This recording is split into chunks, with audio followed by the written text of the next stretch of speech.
Hello बच्चों, नमस्कार। आज हम वीडियो सॉल्यूशन बना रहे हैं बॉटनी के एवोल्यूशन टेस्ट सीरीज के पेपर नंबर 11 का। आइए बॉटनी सेक्शन में देखते हैं क्वेश्चन नंबर 46। चलिए first question number 46। Choose the correct set of statement out of the ones given below. सबसे पहले क्या स्टेटमेंट दे रखा है कि genus comprises a group of related families. क्या जीनस जो है वो ग्रुप ऑफ रिलेटेड फैमिलीज होता है बेटा? ये तो गलत हो गया कि genus comprises a group of related families having more character in common. गलत है ये, क्योंकि जीनस कभी भी फैमिलीज से मिलके नहीं बनता, जीनस बनता है स्पीशीज से मिलके। क्लियर है? दूसरा, amongst animal for example genus Panthera is put along with genus Felis in Felidae. क्या जीनस पैंथरा और फेलिस को एक साथ हमने फेलिडे में रखा है? ये भी सही है हमारे सामने। तीसरा, order being the higher category. बिल्कुल, ऑर्डर एक हायर कैटेगरी है। And is the assemblies of classes. क्या वो क्लासेस से मिलके बनी है? नहीं बेटा, वो क्लासेस से मिलके नहीं बनी होती है, इसलिए ये भी क्या है? गलत। अगला, order Primata which comprises of animal like monkey, cat and dog. Dog नहीं आता बेटा उसमें, कभी भी प्राइमेटा में डॉग नहीं लोगे। आप कार्निवोरा में डॉग को लेते हो तो प्राइमेटा में डॉग नहीं लाता, डॉग नहीं आते। तो ये भी स्टेटमेंट हमारे सामने क्या हो गया? गलत। अच्छा, higher the taxa greater is the difficulty to determine the relationship between different taxa at the same level. बिल्कुल सही बात है। जैसे जैसे हायर टेक्सा पे जाते हैं, अदर टेक्सा से जो रिलेशनशिप है उसको आसानी से पता करने में हमें थोड़ी डिफिकल्टी आती है। तो ये हमारे सामने सही है। तो हमारे सामने जो स्टेटमेंट हमें बोला था करेक्ट स्टेटमेंट, सेकेंड और कौन सा? फिफ्थ। और सेकेंड और फिफ्थ हमारे सामने कौन सा ऑप्शन है बेटा? सेकेंड ऑप्शन है। चलिए इधर देखिए, वंश में संबंधित कुलों का समूह आता है। क्या वंश जो संबंधित कुलों का समूह है? बिल्कुल नहीं है बेटा। उदाहरण के लिए जंतु में वंश पैंथरा को वंश फेलिस के साथ कुल फेलिडे में रखा गया है, ये बिल्कुल सही है। तो जंतुओं के वंश पैंथरा को और फेलिस को एक साथ हमने फेलिडे फैमिली में रखा है। अगला, गण एक उच्च श्रेणी है जो वर्गों का संयोग है। बेटा वर्ग से यानी कुल मिलाकर हम बोल सकते हैं क्लास से मिलकर कभी भी गण या ऑर्डर नहीं बनता है, तो ये गलत है। गण प्राइमेटा जिसमें बंदर, बिल्ली और कुत्ते नहीं आते बेटा। क्या नहीं आते? कुत्ते नहीं आते। तो बंदर बिल्ली आते, गिबन्स आते, लेकिन कुत्ते नहीं आते। यानी बिल्ली भी नहीं आती, कुत्ते नहीं आते, बिल्ली नहीं आती, कुत्ते नहीं आते। तो ये प्राइमेटा के अंतर्गत नहीं आती, ये आती कार्निवोरा में। तो ये भी गलत है। अगला, वर्गक जितना अधिक उच्च होगा उसी स्तर पर अन्य वर्गक के साथ संबंध निर्धारित करने में उतनी अधिक कठिनाई होगी। बिल्कुल सही है। जितना उच्च वर्गक है उतनी कठिनाई है ज्यादा, जितना निम्न वर्गक है उतनी कठिनाई है कम। तो हमारे सामने ऑप्शन है सेकंड और फिफ्थ, और सेकंड और फिफ्थ हमारे सामने यही सेकंड ऑप्शन हमारा सही है। तो सेकंड और फिफ्थ स्टेटमेंट जो थे वो सही थे और बाकी दोनों गलत है। आइए नेक्स्ट क्वेश्चन की ओर बढ़ते हैं। नेक्स्ट क्वेश्चन है, consider the following given statement, similarity of character decrease with the decrease in taxonomical hierarchy. बेटा हायरार्की की बात करूं तो किंगडम से लेके कहां जाते हैं? स्पीशीज पे। अब किंगडम से स्पीशीज की ओर जाते हैं कभी भी हम, तो देखो यहां बोल रहा similarity of character decrease with decrease in hierarchy. जब हायरार्की में हम नीचे की ओर आते हैं तो कैरेक्टर डिक्रीज नहीं होते, क्या होते हैं? इंक्रीज। तो ये तो गलत हो गया। Why similarity of character increases with increase in taxonomic category? यानी similarity of character increases with increase in, ये भी गलत है। ऊपर जाते हैं तो कैरेक्टर क्या होते हैं? सिमिलर, कम, यानी क्या होंगे? कम होंगे। और नीचे की ओर आएंगे तो कैरेक्टर क्या होंगे? ज्यादा। फर्स्ट तो गलत है। कॉन्वोल्वुलेसी और सोलेनेसी दो फैमिली है, इनको हम ऑर्डर पॉलीमोनियल्स में रखते हैं। क्या पॉलीमोनियल्स में हमने कॉन्वोल्वुलेसी और सोलेनेसी को रखा है? बिल्कुल सही बात है। अगला, Triticum aestivum belong to order Poales, सही है। क्लास डाइकोट, बेटा डाइकोट नहीं, क्या होता है? मोनोकोट। तो ट्रिटिकम एस्टिवम यानी गेहूं जो है उसका हमें जो क्लास बताना है वो क्या है? मोनोकोट। अगला, Each category referred to as a unit of classification।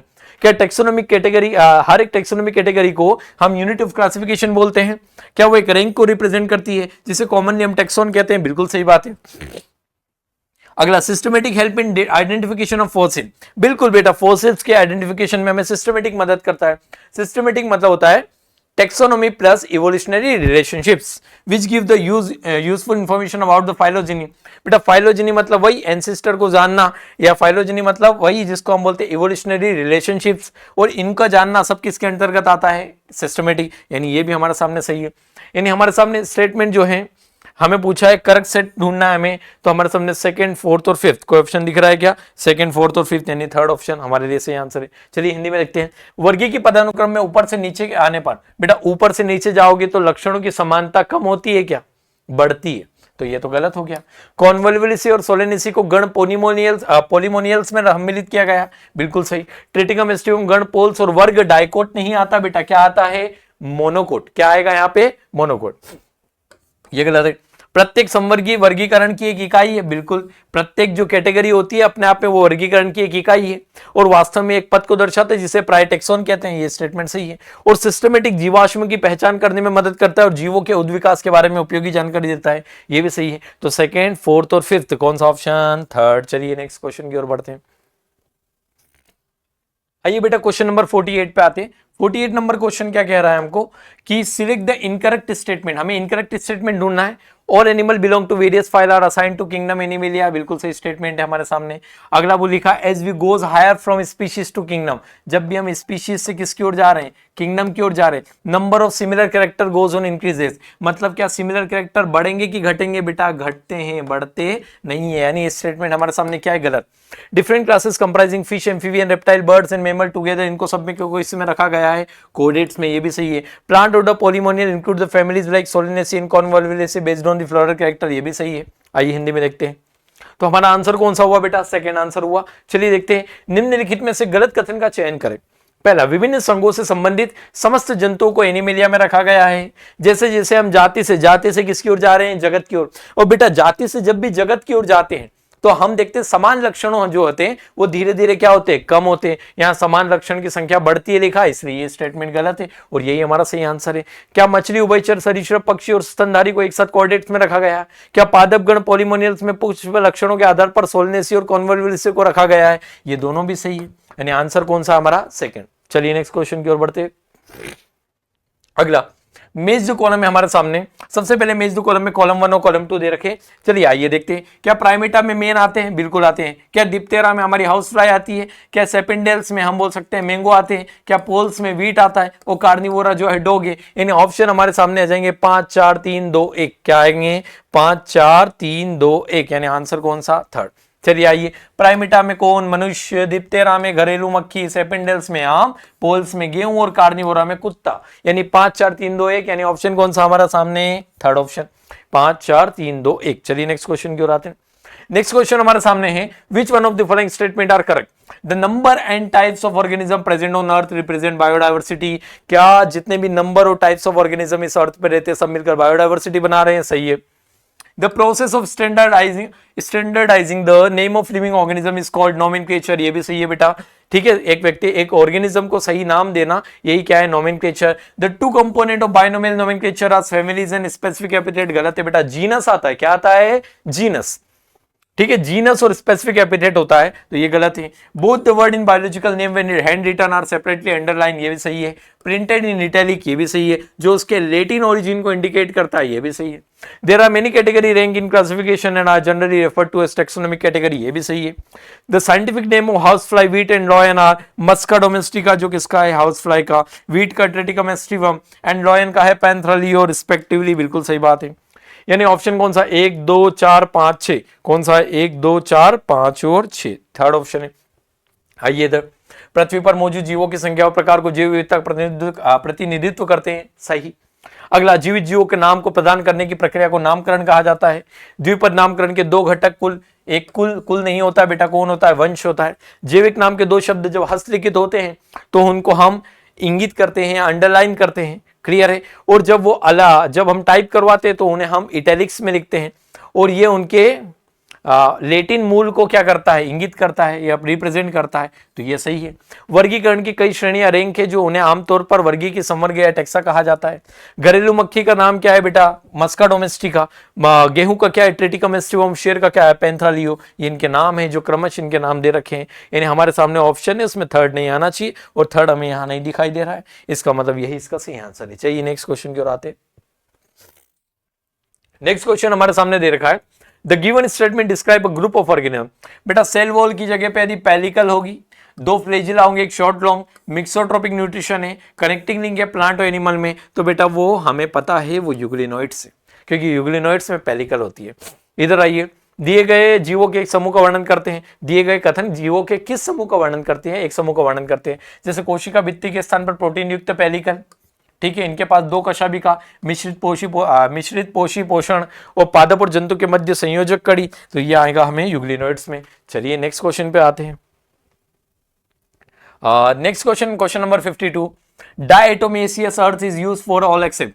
क्या डायटोमेसियस अर्थ की जो मिट्टी होती है उसका यूज क्या हम पॉलिशिंग में करते हैं, क्या फिल्ट्रेशन में करते हैं ऑयल और सिरप, क्या साउंड प्रूफ रूम बनाते हैं, लेकिन क्या नहीं करते हैं, बायोगैस प्रोडक्शन। यानी बायोगैस प्रोडक्शन को छोड़ दें तो बाकी सारे कार्य हमें किससे देखने को मिलते हैं, डायटोमेस, अर्थ की जो मृदा होती है, मिट्टी होती है। कौन कौन, पॉलिशिंग, तेल और सिरप का निस्संदन, ध्वनिरोधी कमरों का निर्माण और बायोगैस नहीं होता। यही हमारा सही आंसर है। चलिए नेक्स्ट क्वेश्चन पे आते हैं। क्वेश्चन दे रखा है सिलेक्ट रॉन्ग स्टेटमेंट। क्या देखा है, select wrong statement for protozoan, यानी हमें गलत स्टेटमेंट देखने हैं, किसके रिस्पेक्ट में देखने हैं, प्रोटोजोअन्स। चलिए आइए, क्या है, all protozoan are heterotrophic in life as a predator और पैरासाइट, सही है। They are believe to be primitive relative of animal, ये भी सही है। Marine form of amoeboid protozoan have silica shell on their surface, ये भी सही है। Sporozoan move and capture by their prey by putting out pseudopodia, नहीं बेटा, ये काम स्पोरोजोअन्स का नहीं होता, किसका होता है, अमीबॉइड का। अगला, flagellated protozoans are either free living और पैरासाइट, ये भी सही है। In flagellated protozoan coordinated movement of row of cilia, बेटा सीलिया सीलिएटेड में होता है, सीलिया किस में होगा, सीलिएटेड में, ना कि फ्लैजिलेटेड में, तो ये भी गलत है। यानी हमारे सामने जो ऑप्शन आएगा उसमें हमें, ये भी गलत था, उसमें हमें रॉन्ग स्टेटमेंट देखने जो 4th और 6th थे, और 4th और 6th का कौन सा ऑप्शन है, 3rd।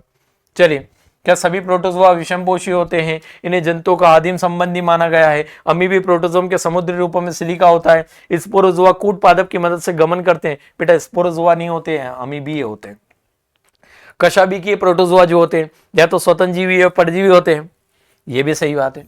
कशाभिकीय प्रोटोजोआ में पक्षमाप, बेटा पक्षमाप क्या करेगा, कशाभिका में, कशाभिकीय प्रोटोजोआ में कशाभिका होगी और पक्षमाभी में पक्षमाभ होंगे, यानी ये भी क्या है, गलत है। यानी आंसर कौन सा आ रहा है, 3rd।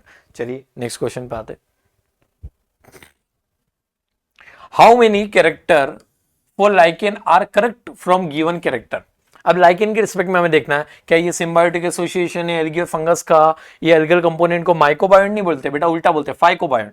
फाइकोबायोन्ट is a algal component and mycobiont is a fungal component, यानी ये दो स्टेटमेंट गलत है। Lichen are very good pollution indicator, ये भी सही है। 1st और 4th सही है, यानी 2 स्टेटमेंट सही है, बाकी गलत है। ठीक है, चलिए इधर आते। दिए गए लक्षणों में से लाइकेन के कितने लक्षण सही है। लक्षण क्या सही है, पहला कि ये दोनों जो हैं ये शैवाल और कवक के मध्य सहजीवी संबंध है। दूसरा, शैवाल घटक को कवकांश नहीं बोलते, शैवलांश बोलते हैं, तो ये दोनों गलत है, और ये भी सही है और ये भी सही, यानी हमारे सामने 2 ऑप्शन आ रहा। हेलो बच्चों, कैसे हैं आप सभी। मुझे उम्मीद है आप बहुत अच्छे होंगे और आपकी तैयारी बहुत बढ़िया चल रही होगी। बेटा धीरे धीरे अपना नीट पास आने वाला है, हमें जो है अपनी मेहनत और बढ़ानी है और ज़्यादा से ज़्यादा क्वेश्चन प्रैक्टिस करने हैं। आइए बिना किसी देरी के हम स्टार्ट करते हैं T11 का सॉल्यूशन। इस चैप्टर में हमने 2 चैप्टर्स जो है इस पेपर में 2 चैप्टर्स पढ़े हुए हैं। एक तो बायोटेक हमने पूरा कवर किया हुआ है, एक तो प्रिंसिपल है ना। आइए देखते हैं क्या कह रहा है। क्वेश्चन नंबर 55 है, which technique is used to check the presence of HIV in the suspected AIDS patient even before the appearance of the symptom. किसी एक संदिग्ध एड्स का रोगी, मतलब अभी पता नहीं कि उसको एड्स है ही, उसमें HIV के लक्षण प्रकट होने से पहले ही अगर HIV की हमें उपस्थिति की जांच करनी है तो कौन सी तकनीक का उपयोग करना है, ये बताते हैं। देखो, एक्सरे इमेजिंग से तो नहीं कर सकते क्योंकि भाई इससे तो इंटरनल ऑर्गन्स की इमेजिंग ली जाती है ना, 2D 3D imaging, CT scanner, x ray होते हैं। ब्लड कल्चर से नहीं, क्योंकि ब्लड कल्चर से इसीलिए नहीं क्योंकि ब्लड कल्चर में से तभी हम टेस्ट कर पाएंगे जब एंटीजन का लेवल काफी बढ़ जाएगा और जब सिम्टम्स आने चालू हो जाएंगे, तो यह एक ट्रेडिशनल मेथड है, इससे तो नहीं करा जा सकता है। यूरिन एनालिसिस से भी नहीं करा जा सकता, तो बेस्ट ऑप्शन हो जाएगा PCR। PCR एक ऐसी मेथड है जिससे हम किसी भी डिसीज का अर्ली डिटेक्शन कर सकते हैं, एम्प्लीफिकेशन कर देते हैं जो जीन होता है उसका, जिससे ये पॉसिबल हो जाता है। नेक्स्ट क्वेश्चन है, in the downstream processing which of the following is primary पूछ रहा है, सबसे महत्वपूर्ण, सबसे प्राथमिक कौन सा चरण है। अगर हम अनुप्रवाह संसाधन कर रहे हैं डाउनस्ट्रीम प्रोसेसिंग में, सबसे प्राइमरी स्टेप क्या है, सबसे पहला स्टेप क्या है, सबसे जरूरी स्टेप क्या है, तो NCERT में लिखा हुआ है कि सबसे जरूरी जो है वो सेपरेशन एंड प्यूरिफिकेशन है। जब भी हम कोई प्रोडक्ट बनाते हैं तो वो प्रोडक्ट जो है वो प्योर फॉर्म में नहीं होता, उसमें कुछ इंप्योरिटीज भी हो सकती हैं, तो उसको हमें जब ऑब्टेन करते हैं, मार्केटिंग में ले जाते हैं या फिर हम उसको जब कॉमर्शियली यूज करना चाहते हैं, तो बेस्ट जो उसमें प्राइमरी स्टेप जो होता है उसका नाम है सेपरेशन एंड प्यूरिफिकेशन, जिसके लिए ऐसा लिखा है पृथक्करण और शोधन की प्रक्रिया जो है आवश्यक होती है। सर एक और बात तो लिखी है, quality control testing. Quality control testing में लिखा है NCERT में, यह भी की जा सकती है, मोस्टली प्रोडक्ट के साथ ये भी करते हैं, बट ये प्राइमरी नहीं है। ये लिखा है एनसीईआरटी में, मुझे पता है, लेकिन ये प्राइमरी जो पूछा गया, जो सबके साथ करी जाएगी, हर एक प्रोडक्ट के साथ करी जाएगी, हर एक जो हमारा जो भी हम बना रहे हैं कल्चर उसमें करी जाएगी, तो उसमें हम कह सकते हैं कि सेपरेशन एंड प्यूरिफिकेशन जो है वो प्राइमरी स्टेप है। नेक्स्ट अगर बात करें तो यहां पर लिखा है फिनाइल कीटोन यूरिया नाम की एक डिसीज होती है, उनमें से कौन सा एंजाइम जो है उस डिसीज में कौन सा एंजाइम डिफेक्टेड हो जाता है, किस में म्यूटेशन होता है, किस एंजाइम की एब्सेंस की वजह से ये डिसीज हो जाती है, देख लेते हैं। इसमें लिखा है डोपा जो है मेलानिन नहीं बन सकता, नहीं तो इसका तो कोई रिलेशन ही नहीं है। टायरोसिन जो है वो थायरोक्सिन नहीं बन सकता, नहीं है ना। फिनाइल एलेनिन से जो है वो टायरोसिन नहीं बन पाता, ये बात सही है, और इसमें एंजाइम जो है वो सी। अब ये एंजाइम क्या है, फिनाइल एलेनिन हाइड्रोक्सिलेज नाम का एंजाइम नहीं बन पाता है, तो इसका मतलब आंसर आ जाएगा सी, कि इसमें ये वाला एंजाइम नहीं बनता तो टायरोसिन नहीं बनता, टायरोसिन से ही थायरोक्सिन बनता है। तो जो डिफेक्ट होते हैं वो हमने ऑलरेडी स्टडी करी हुए हैं, तो इसका मतलब है कि एंजाइम सी जो है उसकी अनुपस्थिति की वजह से ये हो रहा है। आ जाते हैं, What was the purpose of introducing Cry1AC gene into the cotton plant? वो कह रहा है कपास के पादप में हमने Cry1AC जीन डाल दिया, इसको प्रवेश कराने का हमारा उद्देश्य क्या था? आओ ऑप्शंस पढ़ लेते हैं। To enhance the rate of photosynthesis, क्या इससे फोटोसिंथेसिस की दर बढ़ जाएगी, प्रकाश संश्लेषण की दर बढ़ जाएगी? बिल्कुल ऐसा कुछ नहीं है। प्रकाश संश्लेषण आपने पढ़ा हुआ है बॉटनी में कि क्या क्या फैक्टर प्रकाश संश्लेषण को बढ़ाते हुए, तो इससे तो इसका कोई संबंध नहीं है। To provide resistance against bollworm, बिल्कुल सही है कि जो मुकुलकृमि होते हैं, मुकुलकृमि जो है वो एक पेस्ट होते हैं जो कि प्रोडक्शन को कम कर रहे होते हैं पादप का, उसके लिए, उस पेस्ट के लिए हम जो है पेस्ट कंट्रोलिंग के लिए हम जो है Cry1AC जीन डाल देते हैं, तो मुकुलकृमि के विरुद्ध प्रतिरोध प्रदान करने के लिए, ताकि जो प्लांट है to provide the resistance against bollworm, ये बिल्कुल सही है। To make the plant drought resistant, drought tolerance, भाई सूखे के लिए उसको सहिष्णु बनाने के लिए, बिल्कुल नहीं। To increase the cotton fibre length, जिससे कॉटन के फाइबर की लेंथ बढ़ जाएगी, बिल्कुल लॉजिक ही नहीं है इस बात का। इसका मतलब बेस्ट आंसर जो है वो सेकंड आ जाएगा। नेक्स्ट, कोई ज्यादा तो नहीं चला गया, नहीं, ठीक है। नेक्स्ट आ जाते हैं। A transgenic organism is one that, भाई पारजीनी जीव कौन सा होता है? पारजीनी मतलब जिसमें पराया जीन हो, जिसमें दूसरे का जीन हो, जिस एक ऑर्गेनिज्म में हमने दूसरे का जीन इंट्रोड्यूस करा हो, उसको हम पारजीनी कहते हैं। Has lost all it's genetic material, जिसने अपना पूरा का पूरा अनुवांशिक पदार्थ खो दिया हो, तो भाई साहब इसको पारजीनी किस सेंस में कहेंगे? कह ही नहीं सकते, उसने खुद का ही जेनेटिक मटेरियल खो दिया है।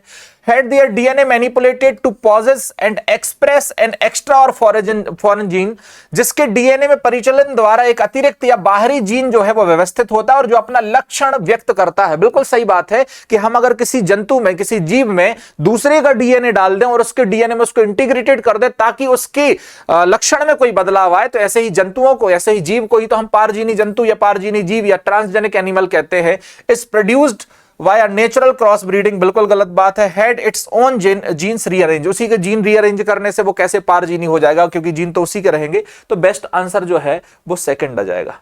Next, what is the function of GEAC? GEAC जो है वो इंडिया में क्या काम करता है? Genetic engineering approval committee, genetic engineer approval committee जो है उसका काम क्या होता है? आओ देखते हैं। To fund all biological research universities, वो कह रहा है कि विश्वविद्यालय जितने भी होते हैं उन सभी में जैविक अनुसंधान को वित्त पोषित करता है, पैसे देता है कि भाई खूब रिसर्च करो। नहीं, ऐसा तो कोई काम हमने नहीं पढ़ा है ना। To make decisions regarding the validity of the GM research and safety of the GM organism, बिल्कुल सही बात है कि जीएम अनुसंधान मतलब जेनेटिकली मॉडिफाइड जो रिसर्च चल रही है उसकी वैधता की ये सही है कि नहीं है, और उसकी सुरक्षा के संदर्भ में निर्णय लेना।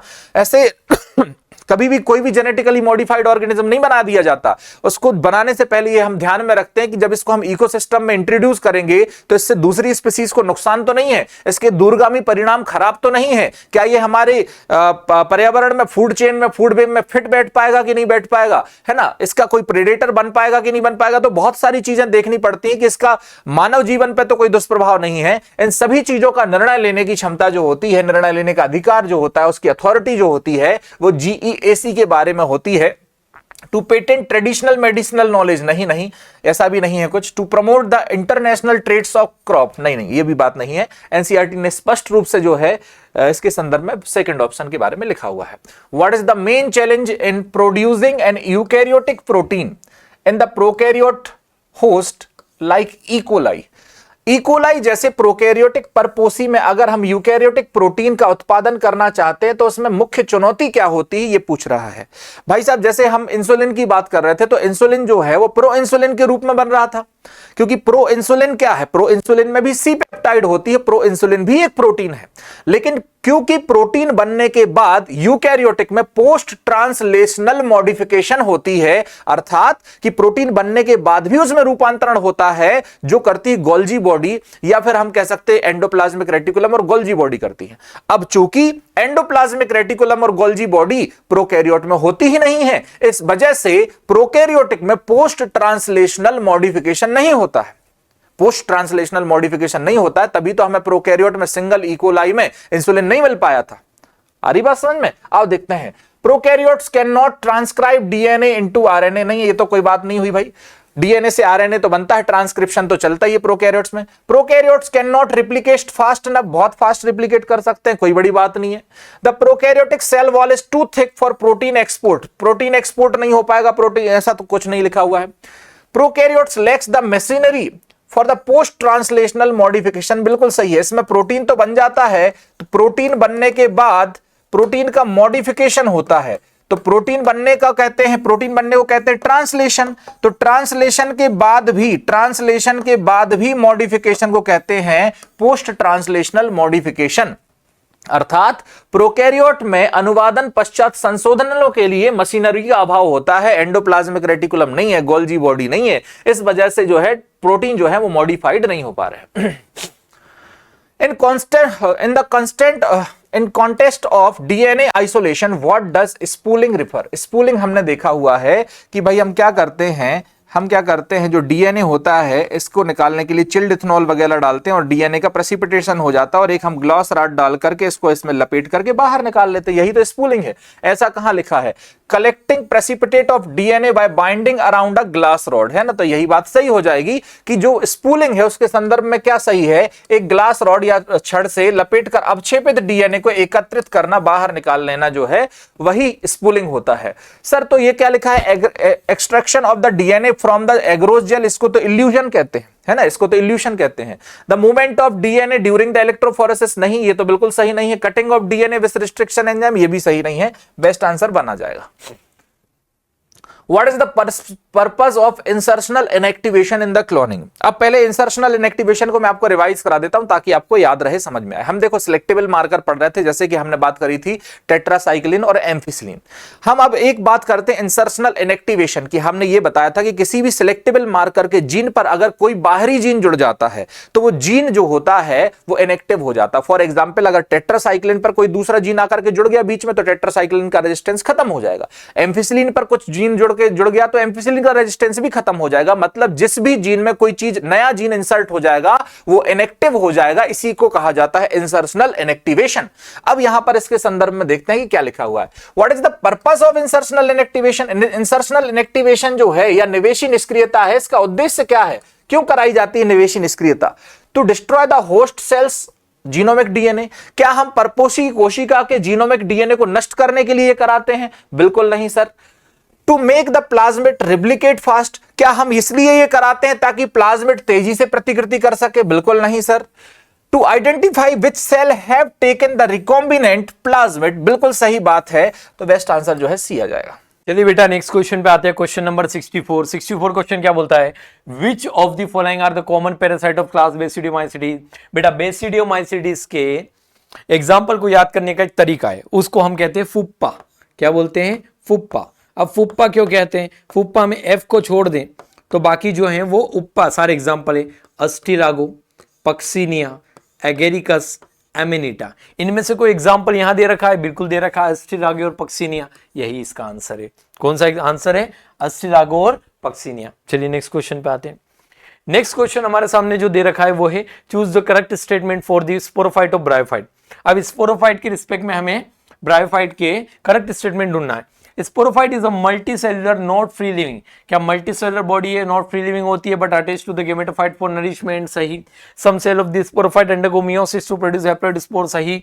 The haploid spore germinate to produce gametophyte, ये भी सही। Zygote undergoes reduction division, immediately नहीं बेटा, जाइगोट से पहले एम्ब्रियो, एम्ब्रियो से फिर स्पोरोफाइट बॉडी जिसमें 3 पार्ट, फूड, सीटा, कैप्सूल, और इसी के कारण हम इमीडिएटली नहीं कहेंगे, यानी ऑप्शन गलत है। शुरू के 3 सही है, यानी हमारा आंसर कौन सा, फोर्थ।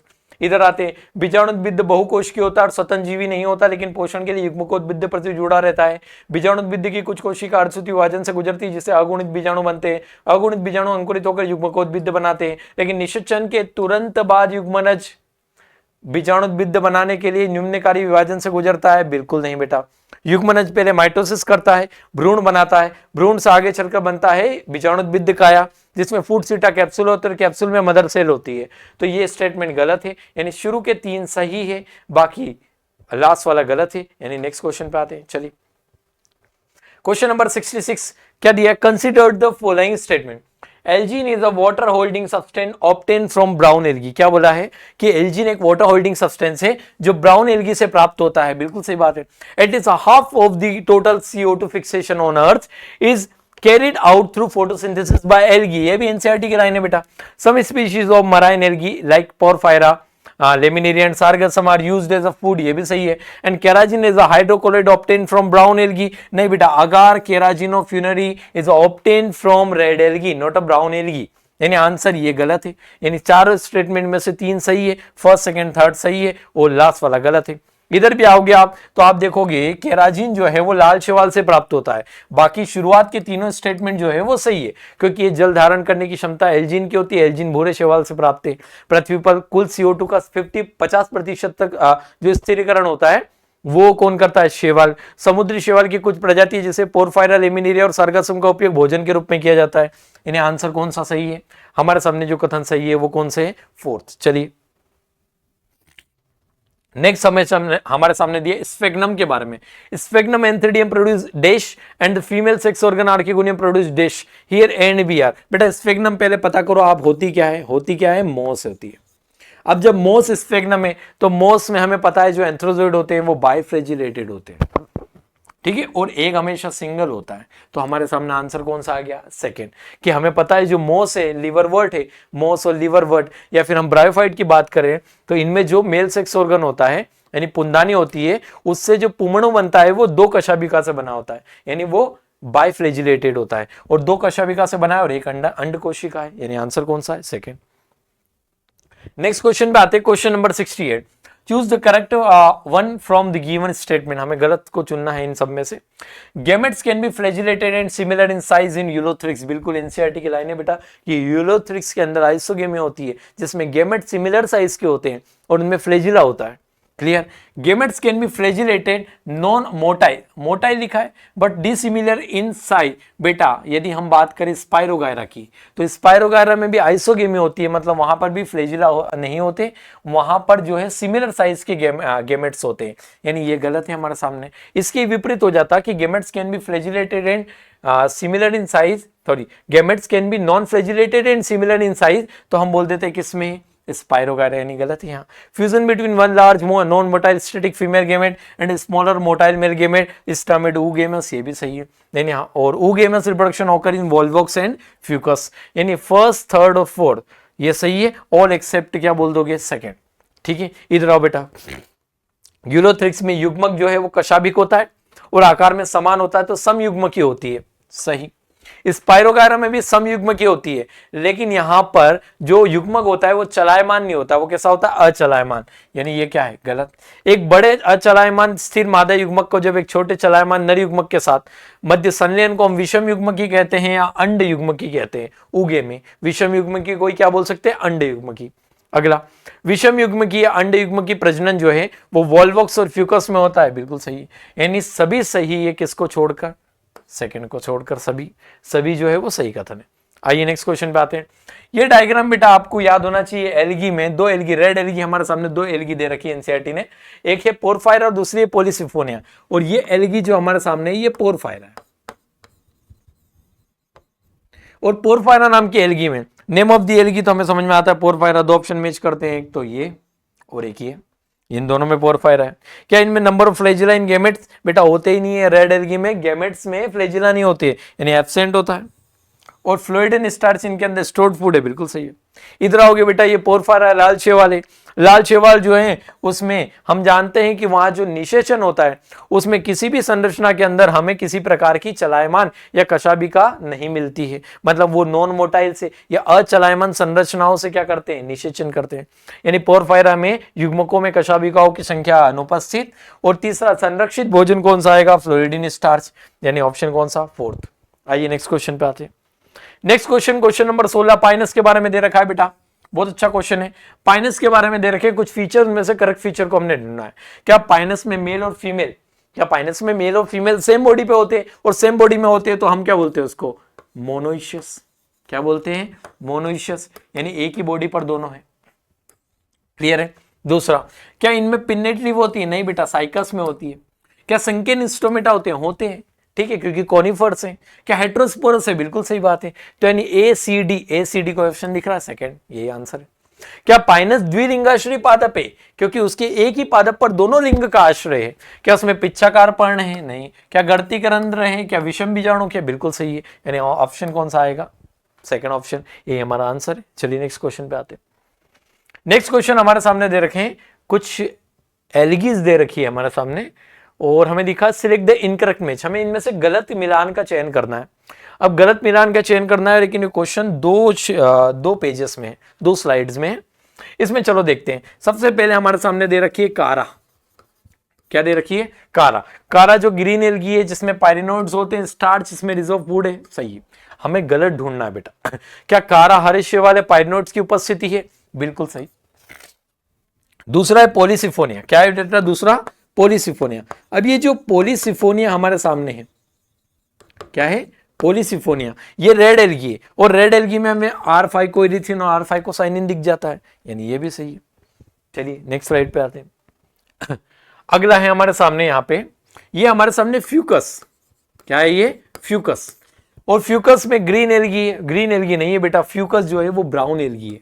क्या है ये, ब्राउन एल्गी। और ब्राउन एल्गी है तो फ्यूकोजेंथिक पिगमेंट चलो होता है, लेकिन cell wall with polysulphate ester, ये तो लास्ट वाले का पोर्शन है, ये गलत लिखा है बेटा, इसलिए ये आंसर गलत है। ये क्यों गलत है बेटा, क्योंकि ये फ्यूकस है। क्या है, फ्यूकस। और लास्ट वाली ये डिक्टियोटा। क्या है बेटा, डिक्टियोटा। और डिक्टियोटा जो है, डिक्टियोटा ब्राउन एल्गी है जिसमें 2 फ्लैजिला है जूस्पोर के अंदर। चलो ब्राउन एल्गी है, इनके फ्लैजिला जूस्पोर, इनके जूस्पोर में 2 फ्लैजिला होते हैं, ये भी सही। यानी इसमें इनकरेक्ट कौन सा था, थर्ड। चलिए आइए नेक्स्ट क्वेश्चन पे आते हैं। अगला क्वेश्चन है हमारे सामने 72। कौन सा क्वेश्चन है,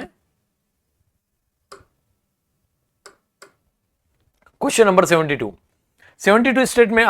क्वेश्चन क्या कह रहा है, एक स्टेटमेंट दे रखा है कि सेंट्रोमियर की स्प्लिटिंग कब होती है। बेटा जब मैं बात करूं सेंट्रोमियर स्प्लिटिंग की, तो जब मैं माइटोसिस में बात करूं, किस में बात करूं, माइटोसिस में, तो माइटोसिस में कहां होगा, एनाफेज में।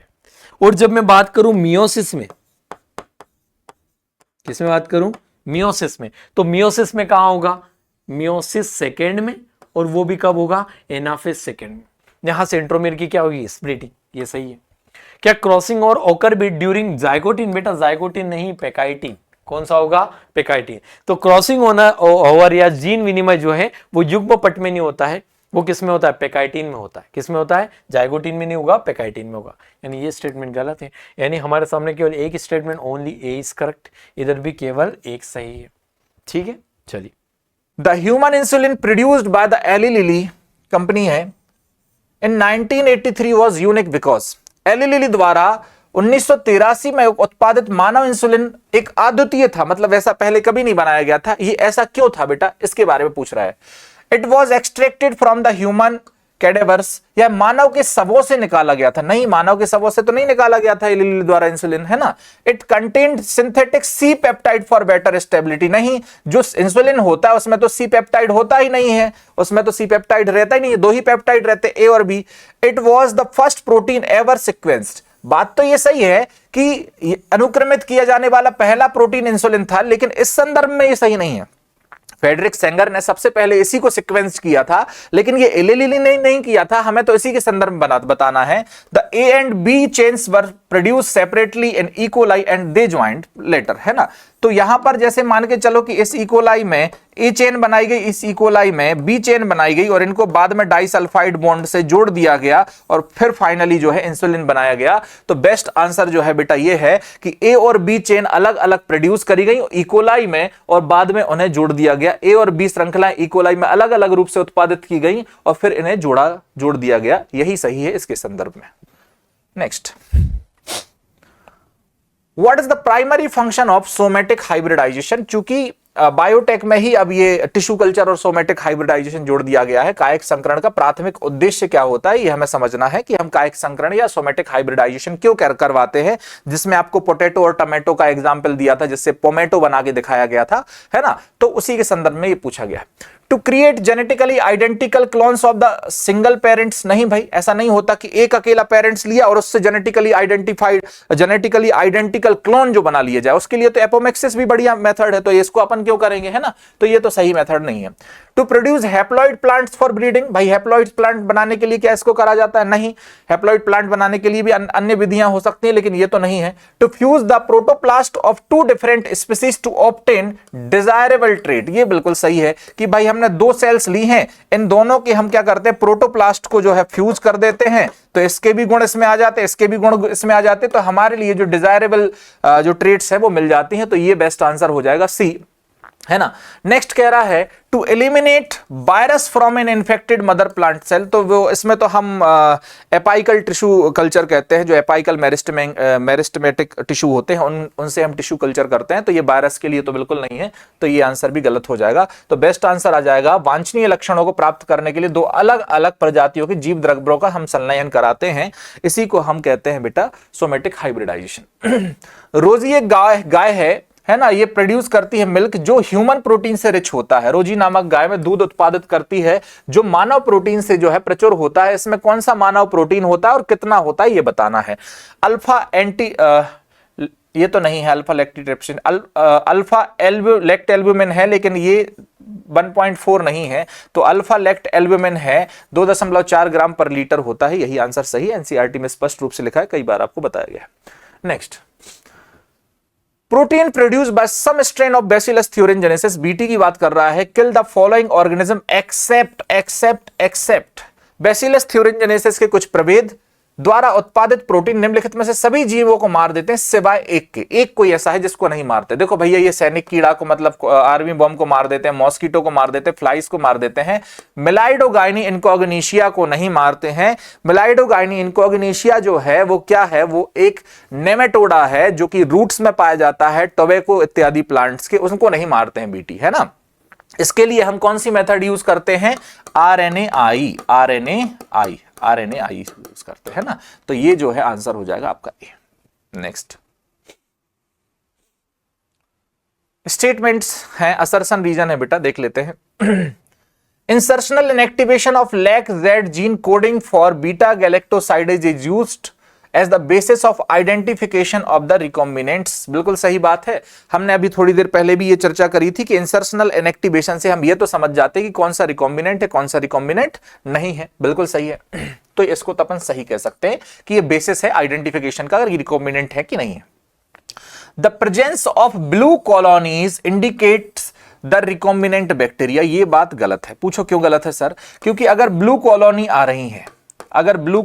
रही हैं तो बीटा गैलेक्टोसाइडेज बन रहा होगा, और बीटा गैलेक्टोसाइडेज बन रहा होगा तो जो जेड जीन है वो एक्टिव होगा, और जो जेड जीन एक्टिव होगा तो फिर इंसर्शनल इनएक्टिवेशन नहीं हुआ होगा, और अगर इंसर्शनल इनएक्टिवेशन नहीं हुआ होगा तो फिर ऐसी कॉलोनी नॉन रिकॉम्बिनेंट होनी चाहिए। कौन सी होनी चाहिए? Non recombinant.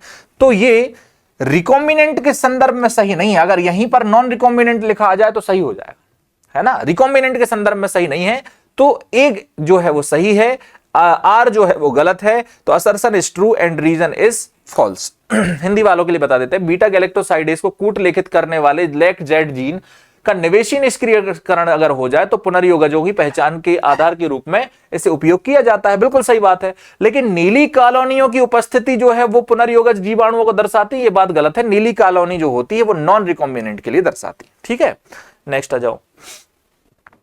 आगे कह रहा है what is true about the first case of constructed recombinant DNA. जो रिकॉम्बिनेंट डीएनए पहला बनाया गया उसके मामले में क्या क्या कथन सत्य हैं आपको ये बताने हैं, ठीक है।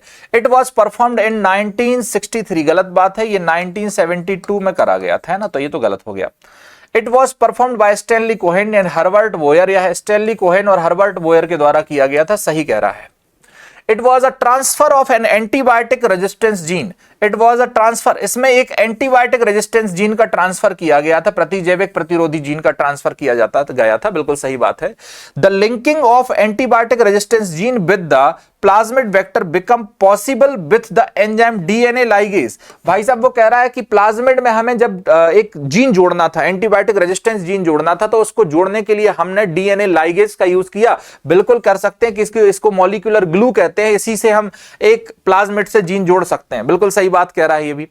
Gene could not replicate successfully in the target cell of E coli, वो कह रहा है कि इकोलाई में जीन जो है, इकोलाई में जो जीन है वो रिप्लीकेट नहीं कर पाया। नहीं ऐसा तो नहीं था, इकोलाई में जीन या प्लाज्मिड सेल्फ रिप्लीकेटिंग बॉडी होती है, तो सेल्फ रिप्लीकेटिंग कर सकता है, होस्ट की बिना परमिशन के रिप्लीकेट कर सकता है, तो इकोलाई में भी रिप्लीकेशन हुआ था, ये बात गलत है। तो मुझे जो बातें सही लग रही हैं बेटा वो है 3 और 4, ऐसा आंसर जो है अपन देख लेते हैं, अपन कौन कौन सा, 2 भी सही है ना, 3 भी सही है और 4 भी सही है।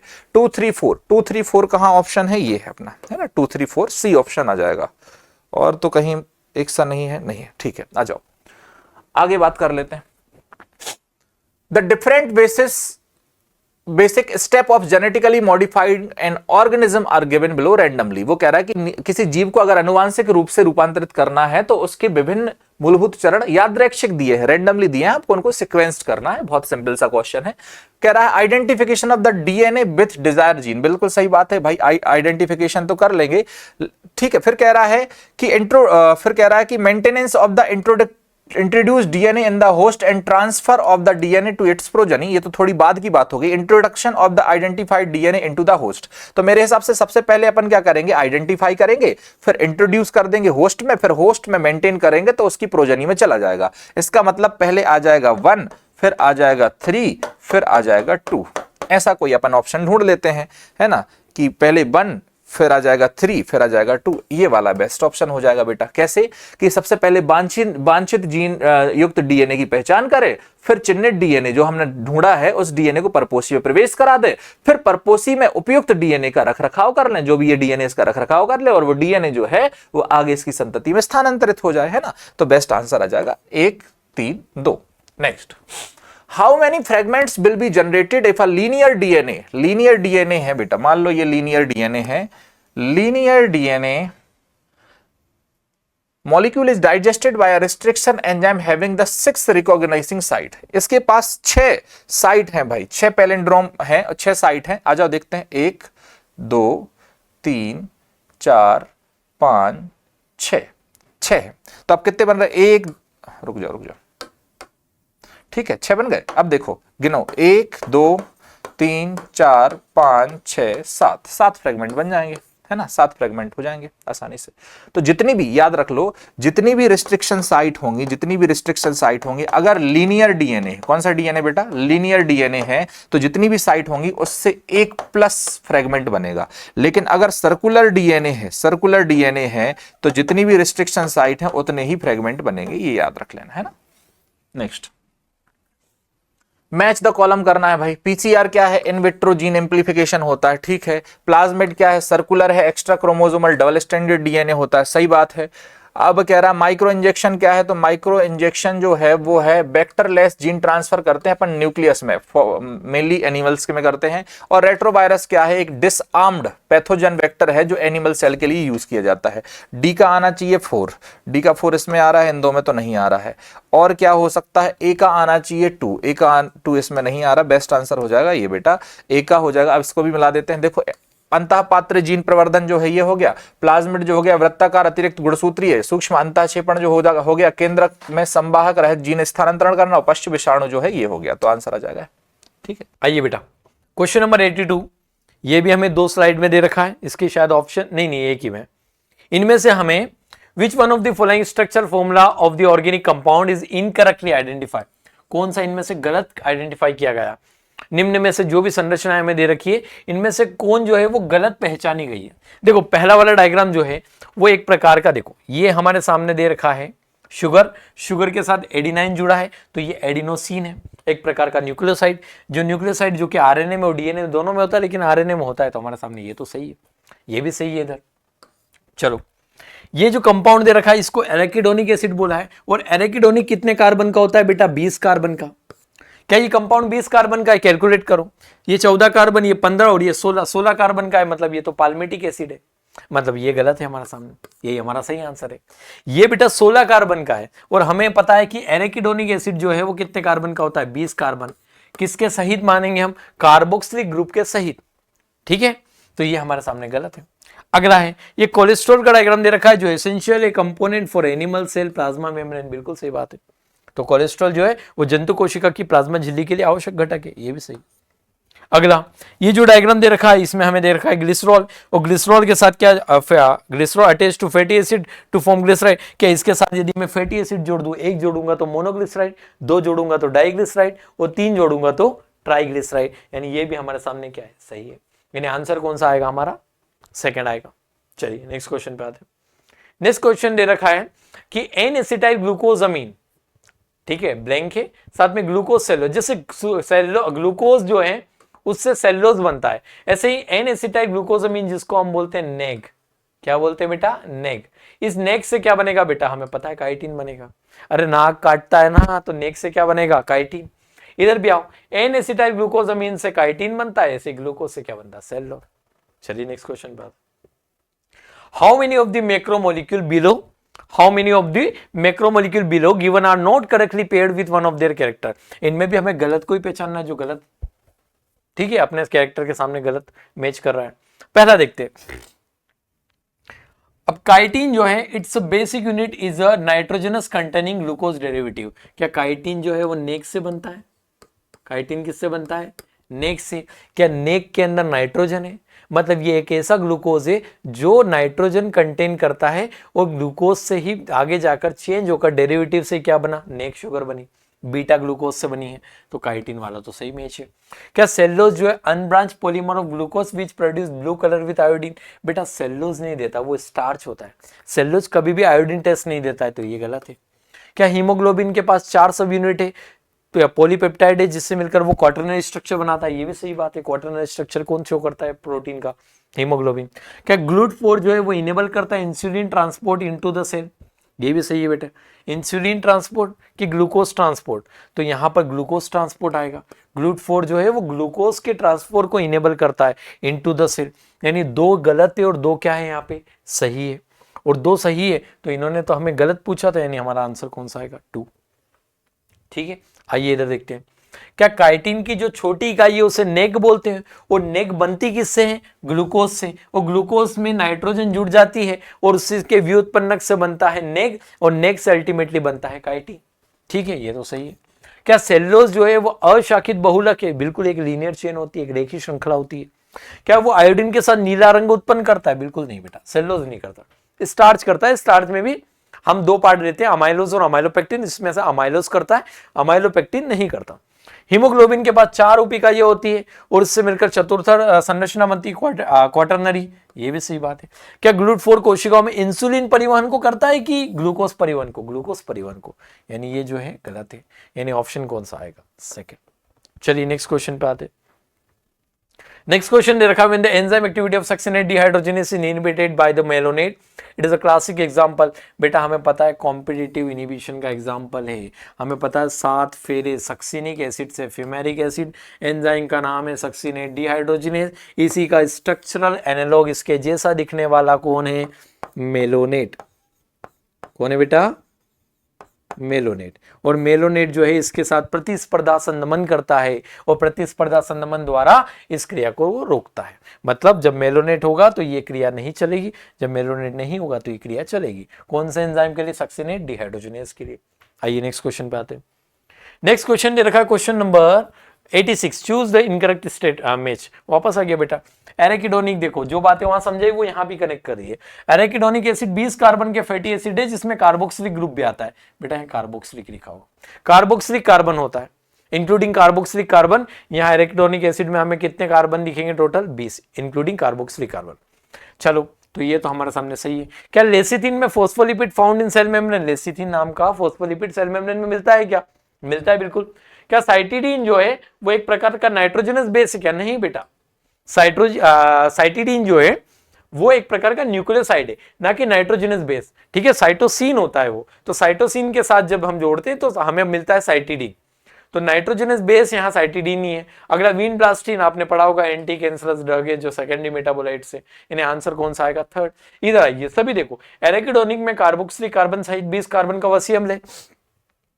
लेसिथिन जो है कोशिका झिल्ली में पाए जाने वाला फॉस्फोलिपिड है, लेकिन साइटिडीन जो है वो डीएनए का नाइट्रोजनस क्षार नहीं है, वो साइटोसिन है। ठीक है, तो आप 4 पढ़ते होंगे, ऐसे पढ़ते होंगे, adenine, guanine, cytosine, uracil, thymine. तो इनमें ये सारे नाइट्रोजनस बेस होते हैं, बाकी साइटिडीन नहीं होता है, वो क्या होता है? न्यूक्लियोसाइड। और विनब्लास्टिन को क्या आप कैंसर रोधी दवा के रूप में द्वितीयक उपचार है? बिल्कुल सही बात है। आंसर कौन सा आएगा हमारा? थर्ड। चलिए नेक्स्ट क्वेश्चन पे आते हैं। Select the correct set of secondary metabolite. हमें इनमें से सेकेंडरी मेटाबोलाइट्स को ढूंढना है। अब सेकेंडरी मेटाबोलाइट गम होते हैं, एंथोसाइनिन भी है, कैरोटिनोइड भी है, एटीपी नहीं है बेटा। एंथोसाइनिन है, एंटीबायोटिक है, एटीपी नहीं है। एंटीबायोटिक, कैरोटिनोइड, गम, एंथोसाइनिन सही है। स्टार्च, ठीक है, स्टार्च की वजह सेल्यूलोज होता तो सही आंसर होता, स्टार्च नहीं होता। तो आंसर कौन सा आएगा हमारा? सी। इनमें से कौन से द्वितीयक उपापचयज है? तो प्रतिजैविक भी होते हैं, कैरोटिनोइड भी है, गोंद भी, एंथोसाइनिन है। ठीक है, ये वो केमिकल है जिनका कारिकी में या जिन पादप या जिन जीवों से ये निकलते हैं, जिनसे स्रावित होते हैं, उनकी कारिकी में इनका सीधी भूमिका नहीं है, और जिनकी सीधी भूमिका नहीं होती उन्हें हम द्वितीयक उपापचयज कहते हैं। आंसर कौन सा? थर्ड। आइए क्वेश्चन नंबर 88 पे देखते हैं। Read the given statement for B DNA the rise per base pair is 3.4 angstrom. सही। For human DNA if A equals to 30, बेटा ए इक्वल्स टू 4 का रूल पता है, ए बराबर किसके बराबर था? ए इक्वल्स टू टी और सी इक्वल्स टू जी, ये 4 का रूल था। अब हम जानते हैं कि ये दोनों जो में है ये मिलकर क्या बनाते हैं? हमारा प्यूरिन बनाते हैं। यदि ए कितना दे रखा है बेटा? 30%, तो थाइमिन भी कितना है? 30%, यानी दोनों 30% है, तो बाकी बचा कितना? 40%। 40% में साइटोसिन 20% और 20% ग्वानिन। तो AGCT में यदि देखें तो एडिनिन हमें दे रखा है 30% और हमारे सामने ग्वानिन कितना है? तो AG जो है ये दोनों मिलकर प्यूरिन बनाते हैं, तो ये 30% और ये 20% दोनों मिलकर कितना? 50%। सही है। The first digit for enzyme commission number for enzyme ligase. बेटा सबसे पहले याद रखो, सबसे पहला एंजाइम ऑक्सीडोरिडक्टेस, दूसरा ट्रांसफरेसेस, तीसरा हाइड्रोलेसेस, चौथा लाइसेस, पांचवा आइसोमरेस और छठा लाइगेसेस। अब इन्होंने लाइगेस बोला है जो 6 नंबर पे आता है, ना कि 4, यानी आंसर ये क्या है? गलत। यानी सिलेक्ट द करेक्ट स्टेटमेंट पूछा है तो ए और बी आंसर आएगा, यानी कौन सा आएगा? थर्ड। इधर आते हैं हम, बी डीएनए में 2 क्षार युग्मों के बीच की खड़ी दूरी जो है 3.4 एंगस्ट्रॉम है। बिल्कुल सही बात है। मानव डीएनए के लिए यदि ए बराबर 30 दे रखा है और प्यूरिन की मात्रा 50% होगी तो ये सही स्टेटमेंट है, क्योंकि ए जो है वो किसके बराबर है? थाइमिन, और सी किसके बराबर है? जी के, यानी साइटोसिन किसके? ग्वानिन के। यदि एडिनिन जो है वो थाइमिन के बराबर है तो 30% एडिनिन दे रखा है तो 30% थाइमिन है, और 30-30 ये हो गया 60%, तो डीएनए 100% होगा। अब 100% में से 60 माइनस करोगे तो 40 में से 20 कौन? साइटोसिन, और 20 कौन? ग्वानिन। यदि ये 20-20 है तो हम इनमें से प्यूरिन को देखते हैं, तो प्यूरिन कौन होते हैं? ए और जी, और ए और जी प्यूरिन है तो 30 और 20 कितना हो गया? 50। चलिए एंजाइम लाइगेस की बात करें तो लाइगेस सबसे आखिरी में आता है, 6 नंबर पे आता है। इन्होंने 4 अंक दे रखा है जो कि गलत है। ठीक है, तो एंजाइम लाइगेस के लिए एंजाइम कमीशन संख्या का पहला अंक जो है वो 4 नहीं होगा, वो क्या होगा? 6 होगा। क्लियर? तो ये गलत है, यानी ए और बी सही है। चलिए नेक्स्ट क्वेश्चन पे आते हैं, question number 89। In the given figure below, percentage composition of biomolecule along with the water in the living tissue shown. Lipid is like glue. बेटा सबसे पहले एक ट्रिक थी हमारे पास, क्या बताया था? वॉल पे नहीं सीलिंग लाइटिंग। क्या नहीं थी? वॉल पे नहीं सीलिंग लाइटिंग। ठीक है, तो वॉल पे नहीं सीलिंग लाइटिंग, ये कोई ट्रिक थी। तो वॉल पे नहीं, सबसे ज्यादा कौन होगा? वाटर, ये रहा। उसके बाद प्रोटीन, ये रहा। उसके बाद न्यूक्लिक एसिड, ये रहा। उसके बाद कार्बोहाइड्रेट, ये रहा। उसके बाद लिपिड, ये रहा। और उसके बाद आयंस, ये रहे। इनने पूछा है इनमें से लिपिड कहाँ है, तो हमें पता है लिपिड जो है ये रहा, और लिपिड जो है एल पे है, यानी लिपिड जो है हमें दिख रहे हैं सबसे लास्ट सेकंड कम, मतलब 2% पे, यानी 2% पे कौन है, ये रहा एल जो है 2% है। तो सबसे पहले water, then protein, then nucleic acid, then carbohydrate, then lipid and then ions. Clear है, ये सीक्वेंस याद रखना, ये एनसीईआरटी का average composition of a cell याद रखने का। इधर भी ऐसे ही आएगा, यहां पर लिपिड कहाँ आएगा, जल जल कहाँ आता है सबसे ज्यादा, उसके बाद प्रोटीन, देन न्यूक्लिक अम्ल, देन जो है कार्बोहाइड्रेट, देन आते लिपिड, ठीक है, और देन आते आयंस। क्लियर, तो एल पे हमारा कौन आएगा, 2% लिपिड। चलिए नेक्स्ट क्वेश्चन पे आते हैं। अगला क्वेश्चन जो है हमारा फाइंड द करेक्ट मैच। सबसे पहले स्मॉल पॉक्स जो है वो क्या वायरॉइड से होता है, बिल्कुल नहीं बेटा, स्मॉल पॉक्स जो होता है वो होता है वायरस से। कितने होता है, वायरस से, ये तो गलत है। क्या पोटैटो स्पिंडल ट्यूबर डिसीज जो भी वायरस से होती है, नहीं, वो भी वायरॉइड से होती है। क्या CR Jakob disease in human is a prion, बिल्कुल सही। क्या smut disease in wheat, wheat में स्मट डिसीज जो है वो फंगस से होगी। तो अब जो हमारे सामने आंसर है करेक्ट स्टूडेंट वो सीओडी, यानी कौन सा है, थर्ड। इधर आओ, स्मॉल पॉक्स वायरॉइड से, बिल्कुल नहीं।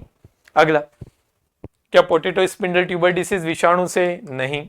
क्या मानव का सीआर जेकब रोग प्रियन से, और गेहूं में कंड कवक जो है, कंड रोग जो है वो किसके कारण, कवक के कारण, यानी ऑप्शन कौन से, केवल सीओडी, ये सही है। नेक्स्ट, पैलिंड्रोम सीक्वेंस, बहुत बढ़िया। पैलिंड्रोम वास्तव में क्या होता है, एनसीईआरटी में लिखा है कि पैलिंड्रोम ग्रामेटिकली या फिर भाषाई अगर उसमें देखें तो एक कोई ऐसे शब्द जिनको दोनों तरफ से एक सा पढ़ा जाता है वो पैलिंड्रोम है, जिसके लिए आपको एग्जाम्पल दिया गया है मैडम, मैडम, ठीक है। ये तो यहां से पढ़ो तो MADAM और यहां से भी पढ़ो तो MADAM। लेकिन एनसीईआरटी ये भी लिखती है कि अनुवांशिकी में पैलिंड्रोम कुछ अलग होता है। अनुवांशिकी में पैलिंड्रोम बिल्कुल एग्जैक्ट ऐसा नहीं होता। अनुवांशिकी में वो कह रहा है कि पैलिंड्रोम वो चीजें हैं, अगर ओरिएंटेशन समान रखें कि यहां पढ़ रहे हैं 3 से 5 तो यहां भी पढ़ेंगे 5 से 3 अगर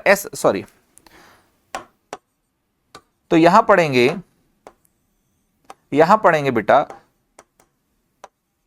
अगर हम ओरिएंटेशन समान रखें, देखो यहां पढ़ रहे हैं 3 से 5 की तरफ तो यहां भी पढ़े 3 से 5 की तरफ, है ना। तो अगर ओरिएंटेशन समान रखेंगे मतलब पढ़ने का क्रम समान रखेंगे कि दोनों जगह हम कहां से कहां पढ़ रहे हैं, मान के चलो 5 से 3 पढ़ रहे हैं या 3 से 5 पढ़ रहे हैं, अगर ये हम ओरिएंटेशन समान रखेंगे तो ये जो सीक्वेंस है वो समान होगा। इसी को हम पैलिंड्रोम कहते हैं। देखो कैसे, read same on 2 strand when orientation of reading is different। भाई यही तो ओरिएंटेशन डिफरेंट नहीं रखनी है। ऐसा नहीं करना कि यहां पर 3 से पढ़े और यहां पर जो है 5 से पढ़े, ऐसा नहीं करना।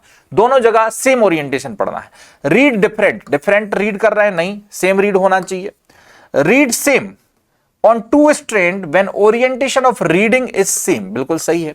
दोनों सेम समान पढ़े जाएं जब हम उनका ओरिएंटेशन ऑफ रीडिंग समान रखें। इस तरफ से अगर हम 3 से 5 पढ़ रहे हैं तो इस तरफ से भी 3 से 5 पढ़े, तो ये दोनों स्ट्रैंड जो है वो समान पढ़े जाएं, इन्हीं को हम पैलिंड्रोम कहते हैं। ये परिभाषा को पूर्ण कर रहा है। रीड डिफरेंट नहीं पढ़ना है। तो कह रहा है कि पढ़ने की अगर हम अभिविन्यास समान रखें तो दोनों रज्जुकों पर समान पढ़े जाएं, ऐसे ही अनुक्रम जो है वो पैलिंड्रोम कहलाते हैं। Next, restriction endonuclease recognize specific sequence to cut DNA known as palindrome nucleotide sequence। वो कह रहा है भाई साहब कि प्रतिबंधन एंडोन्यूक्लियस जो होते हैं डीएनए को काटने के लिए विशिष्ट अनुक्रम को पहचान लेते हैं, जिसे हम पैलिंड्रोमिक न्यूक्लियोटाइड अनुक्रम के रूप में जाना जाता है या जानते हैं। ठीक बात है। Restriction endonuclease can cut the DNA stand a little away from the centre of the palindromic site. सही बात है। एनसीईआरटी की लाइन है कि प्रतिबंधन एंडोन्यूक्लियस जो होता है डीएनए रज्जु के पैलिंड्रोम में जाता है, पूरी लेंथ को पहले इंस्पेक्ट करता है, फिर पैलिंड्रोम पे पहुंचता है, फिर पैलिंड्रोम के भी सेंटर में जाता है और सेंटर से थोड़ी सी दूर काटता है। तो इस केंद्र से थोड़ी सी दूर काट सकते हैं, ये भी बात सही है। दोनों स्टेटमेंट सही है। तो statement both A and B are correct, ये वाला आंसर आ जाएगा। कथन ए और बी दोनों सही है। Next, Which of the following statement are correct? इसमें थोड़ा सा ध्यान से पढ़ना। Pure DNA fragment in agarose gel can be seen by naked eyes in UV without staining। गलत हो रहा है भाई साहब, है ना। बिना स्टेनिंग के कैसे अपन इसको देख पाएंगे। एगरोज जेल में शुद्ध डीएनए के टुकड़े जो है यूवी प्रकाश में बिना नग्न आंखों से, बिना अभिरंजित किए बिना देखे जा सकते, नग्न आंखों से नहीं देखे जा सकते। इसमें स्टेनिंग की जरूरत होती है, 3D ब्रोमाइड लगता है। DNA is a hydrophilic DNA एक जलरागी अणु होता है, ठीक बात है, सही बात है। Separated DNA fragments are visualised after staining with ethanol using the UV light. भाई इथेनॉल से नहीं करा जाता स्टेनिंग, ये भी गलत कह रहा है ना। Presence of more than one same recognition site without within cloning vector will generate several fragments of vector which complicates the cloning। ये बात समझो जरा।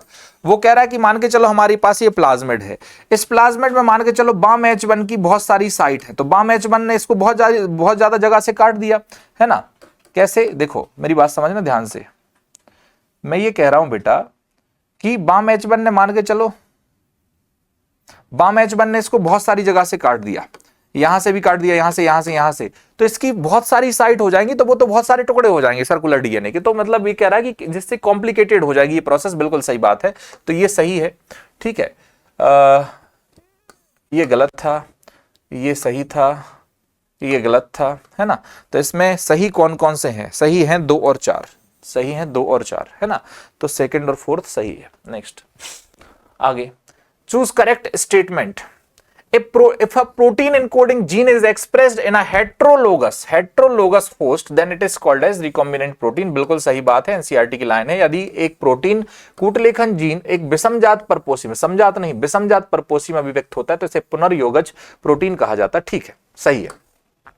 बाकी भी देख लेते हैं, हो सकता है बाकी में से किसी को कोई सही लगा हो। Ligation of align DNA is always carried out at a restriction site present in ORI. नहीं, ओरिजिन ऑफ रिप्लिकेशन का काम तो बेटा क्लोनिंग करना है या रिप्लिकेट करना है, ओआरआई पर ही हमेशा नया डीएनए जुड़ेगा, ऐसा कहीं नहीं लिखा है ना। In PBR 322 one antibiotic resistance gene help in selecting the transformant where as another have no role. ऐसा नहीं है, दूसरे वाले का भी तो रोल है, तभी तो पीवीआर 322 में 2 हमने एंटीबायोटिक रेजिस्टेंस को सिलेक्टेबल मार्कर की तरह यूज किया। एक तो ट्रांसफॉर्मेंट नॉन ट्रांसफॉर्मेंट बता देगा, तो दूसरा रिकॉम्बिनेंट नॉन रिकॉम्बिनेंट बता देगा, तो इसका तो रोल होता है, तो ये भी गलत हो गया। आरओपी जीन जो होता है कोड करता है ऐसे प्रोटीन को जो लाइगेशन में मदद करते हैं, नहीं लाइगेशन में नहीं रिप्लिकेशन में मदद करते हैं, ऐसे प्रोटीन को बनाता है, तो बेस्ट आंसर ए आ जाएगा।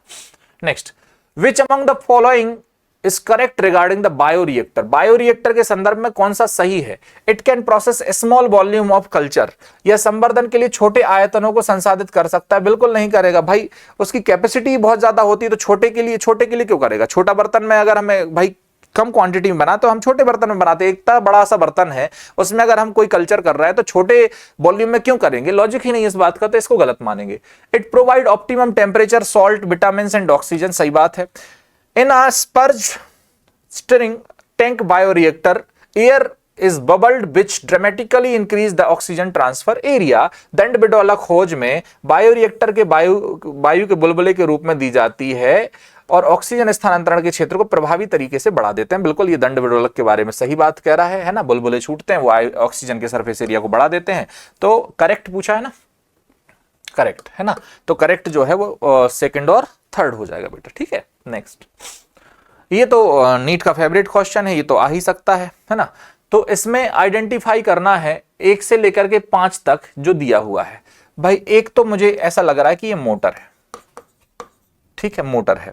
अब यहां पर अगर आप देखोगे तो अलग अलग चीजें दी हैं, 1 2 3 4 में दिया है। इसके ऑप्शन मुझे लगता है शायद नेक्स्ट पेज पे होंगे। हाँ, बहुत बढ़िया करा इनने, है ना। तो इसके ऑप्शंस नेक्स्ट पेज में, तो अपन कैसे पहले अपन मिला लेते हैं, फिर अपन वहां देख लेंगे। इसको अपन कहते हैं फॉर्म ब्रेकर, ठीक है। इतने से आंसर आ रहा है कि अपना चेक कर लेते हैं। पहले में मोटर आएगा, तो ये तो गलत हो गया, ये 2 में से आ सकता है, ये भी गलत हो गया, है ना। अब इम्पेलर देखना है अपन, स्टीम फॉर स्टेरिलाइजेशन देखना है और एसिड पीएच कंट्रोल देखना है, ठीक है। तो अब यहां पर ये इसको कहते हैं अपन पीएच कंट्रोल कहते हैं, ये इम्पेलर होता है, ठीक है, और ये स्टेरिलाइजेशन वाला होता है। तो 4 में आ जाएगा स्टेरिलाइजेशन। देखते हैं, एसिड बेस पीएच इसमें आ रहा है 5वें पे, इसमें भी आ रहा है, यहाँ तो ठीक है। स्टेरिलाइजर यहाँ भी आ रही है, यहाँ भी आ रही है, ठीक बात है।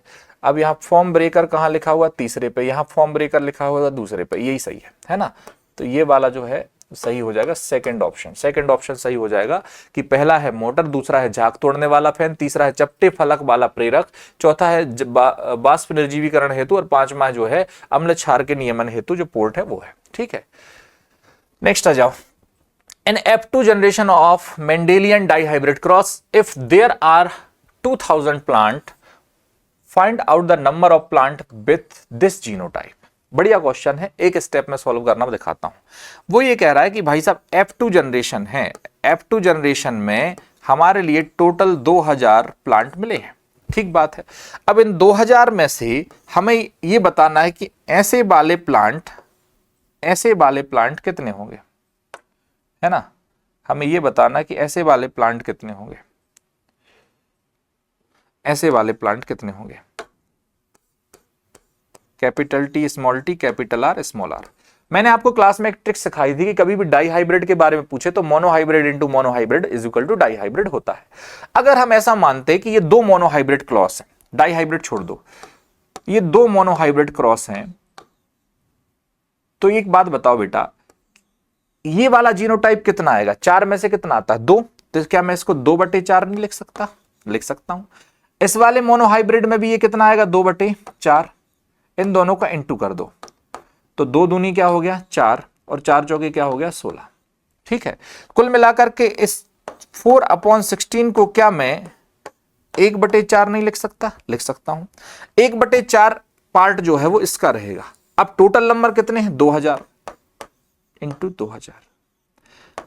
इससे मुझे जो डेटा मिला वो ये कह रहा है कि 500 ऐसे प्लांट होने चाहिए जिनका जीनोटाइप जो है capital T small T capital R small R होगा। तो 500 ये आंसर दिया हुआ है। ठीक है, तो बेस्ट आंसर हो जाएगा 500। Next, if a map distance between gene A and B is 15 map unit. मान लेते हैं कि ये ए है और ये बी है, इन दोनों के बीच में जो मैप डिस्टेंस है वो 15 मैप यूनिट है ना, 15 मैप यूनिट है। Between B and C is 40 map unit.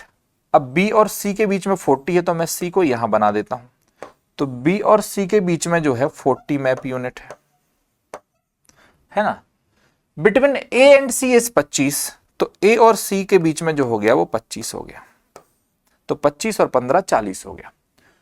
Which two genes will show maximum crossing over. देखो भाई साहब, क्रॉसिंग ओवर जो है, क्रॉसिंग ओवर तब ज्यादा होती जब लिंकेज कम हो, और लिंकेज तब कम होती है जब डिस्टेंस ज्यादा हो।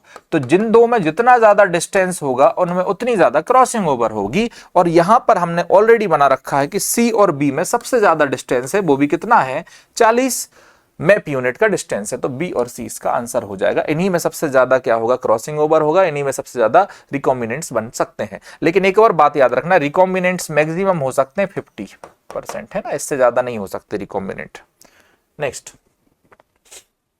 Skin colour and height of human shows quantitative inheritance. सही बात है, height of a human with a genotype AABBCC जो है वो 180 सेंटीमीटर बता रहा है, and height of a human having small A small B small C 120 बता रहा है। तो आपको बताना है कि capital A capital B small B और कैपिटल सी स्मॉल सी की हाइट क्या होगी।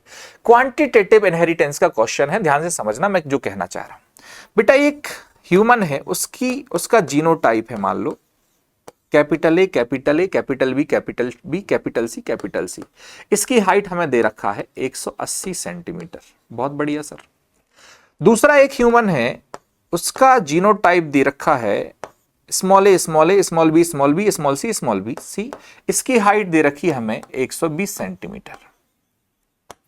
अब थोड़ा सा समझो इस शब्द पे, क्वांटिटेटिव इनहेरिटेंस। क्वांटिटेटिव इनहेरिटेंस का मतलब होता है जब हर एक एलील जो है वो कंट्रीब्यूट करता है फिनोटाइप में, हर एक एलील जो है कंट्रीब्यूट करता है। इसका मतलब है, मेरी बात समझना, जब इसमें कोई भी डोमिनेंट एलील नहीं है तब इसकी हाइट कितनी है 120 सेंटीमीटर। तो इसमें कितने डोमिनेंट एलील हैं? इसमें डोमिनेंट एलील है 1 2 3 4 5 6। इसमें 6 के 6 डोमिनेंट एलील हैं, तब इसकी हाइट कितनी है 180 है। तो इन 6 डोमिनेंट एलील ने कितनी हाइट बढ़ा दी, तो हम इसमें से निकालेंगे 180 माइनस 120, तो ये आ जाएगा बेटा 60 सेंटीमीटर। 6 एलील जो हैं, 6 डोमिनेंट एलील मिलकर के कितनी हाइट बढ़ा पा रहे हैं 60 सेंटीमीटर। तो मुझे एक बात बताओ, प्रत्येक एलील कितनी हाइट बढ़ा रहा होगा? तो 60 बढ़ा रहे हैं 6, तो एक बढ़ा रहा होगा 10 सेंटीमीटर। हर एक एलील का कंट्रीब्यूशन मैंने निकाल दिया 10 सेंटीमीटर। अब हमें निकालना है इसका जीनोटाइप का क्या फिनोटाइप रहेगी, क्या हाइट रहेगी। इसमें अगर आप देखोगे तो ध्यान से देखने पर आपको समझ में आएगा इसमें डोमिनेंट एलील है 1 2 3 डोमिनेंट एलील है और प्रत्येक एलील का कंट्रीब्यूशन कितना है 10। तो इन तीनों एलील का कंट्रीब्यूशन होगा 30 सेंटीमीटर। आंसर नहीं आया, सुनना ध्यान से। जब किसी के पास कोई भी डोमिनेंट एलील नहीं था तब भी उसकी हाइट कितनी थी 120, तो इसकी भी हाइट तो 120 तो रहेगी क्योंकि कोई एलील नहीं हो तब भी इतनी रहती है। 120 तो बिना किसी चीज की थी और ये 3 एलील जो हैं वो कंट्रीब्यूशन कर रहे हैं 30 का, तो ये आंसर आ जाएगा 150 सेंटीमीटर। ठीक है, 150 सेंटीमीटर। आइए नेक्स्ट क्वेश्चन पे आते हैं, क्वेश्चन नंबर 100।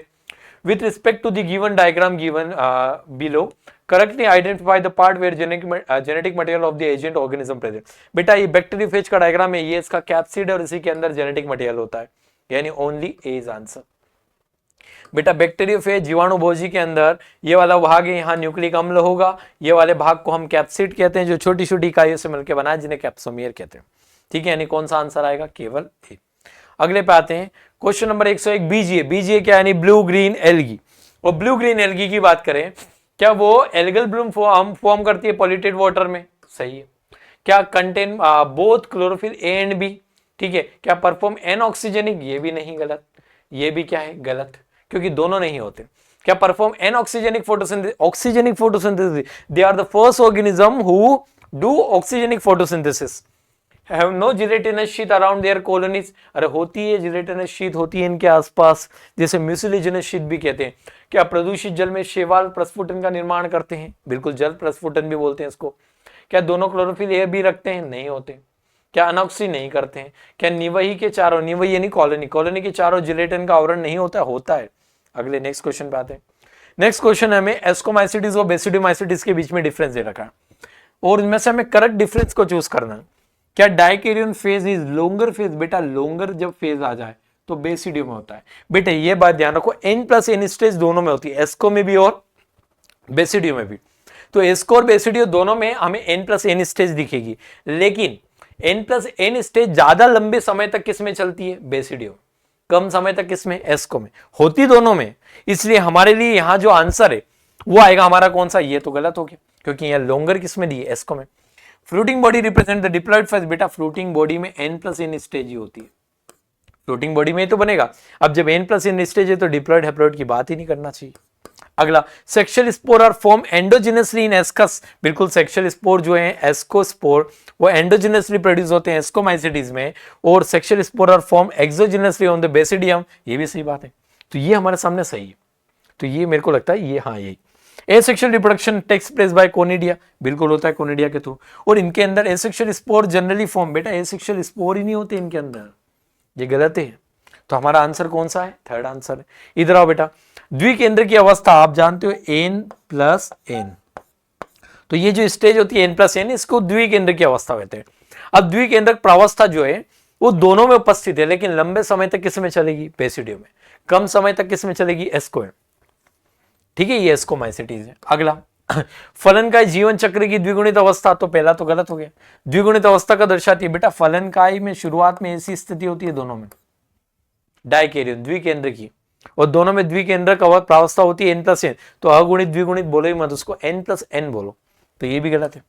लैंगिक बीजाणु अर्धसूत्री विभाजन द्वारा एस्कस में, इसके एस्कस वही में अंतरजातीय रूप से बनते हैं। बिल्कुल सही बात। क्या लैंगिक बीजाणु अर्धसूत्री विभाजन द्वारा बेसिडियम पर बहिर्जात रूप से बनते हैं? ये भी सही है, यानी इनके अंदर लैंगिक बीजाणु अंतर्जात है, उधर कैसे हैं? बहिर्जात। अगला, अलैंगिक जनन कोनिडिया द्वारा होता है, यहाँ कोनिडिया द्वारा होगा।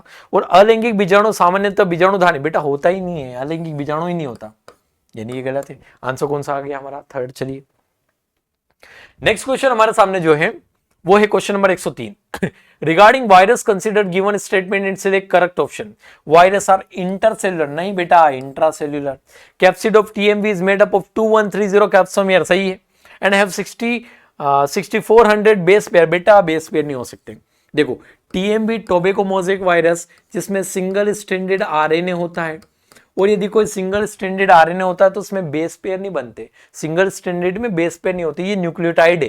तो ये नंबर सही है, लेकिन ये न्यूक्लियोटाइड का नंबर है, ना कि बेस पेयर का। ये गलत है। WM Stanley show that virus could be crystallize. बिल्कुल। In plant the symptom of virus disease can be mosaic formation, leaf and curling, ये भी सही है। इधर वायरस अंतरकोशिकीय नहीं होते बेटा, कैसे होते हैं? अंतराकोशिकीय। कैसे होंगे? अंतराकोशिकीय। अगला, टीएमबी के कैप्सिड 2130 कैप्सोमियर से बना होता है, सही। डीएनए उनका 6400 क्षार नहीं होते बेटा, न्यूक्लियोटाइड होते हैं। क्या होते हैं? न्यूक्लियोटाइड। क्षार युग्म नहीं होंगे, क्या होंगे? न्यूक्लियोटाइड। नाइट्रोजनस बेस नहीं होते, बेस पेयर नहीं होते, तो ये गलत है। ठीक है, ये भी गलत है। क्या स्टेनले ने बताया कि वायरस को क्रिस्टलाइज कर सकते हैं? बिल्कुल। पादपों में या रवेदार बना सकते हैं। पादपों में विषाणु रोगों के लक्षण मोजेक फॉर्मेशन, पर्ण का मुड़ना, ये भी सही है। यानी COD सही है। और हमें क्या चूज करना है? Select the correct option. यानी हमारे सामने CDR करेक्ट ओनली। ठीक है, CNDR करेक्ट ओनली, यानी केवल COD सही है, यानी शुरू के दोनों जो है गलत। आइए नेक्स्ट क्वेश्चन पे आते हैं। पोलीमोनियल रिप्रेजेंट टेक्सोन। पोलीमोनियल किसी रिप्रेजेंट करता है टेक्सोन को। टोमेटो ब्रिंजल में, बिल्कुल। टोमेटो और ब्रिंजल क्या है बेटा? स्पीशीज, जाति। जाति से मिलकर क्या बना? जीनस। जीनस से मिलकर क्या बना? ठीक है, फैमिली। फैमिली से मिलकर क्या बना? ऑर्डर।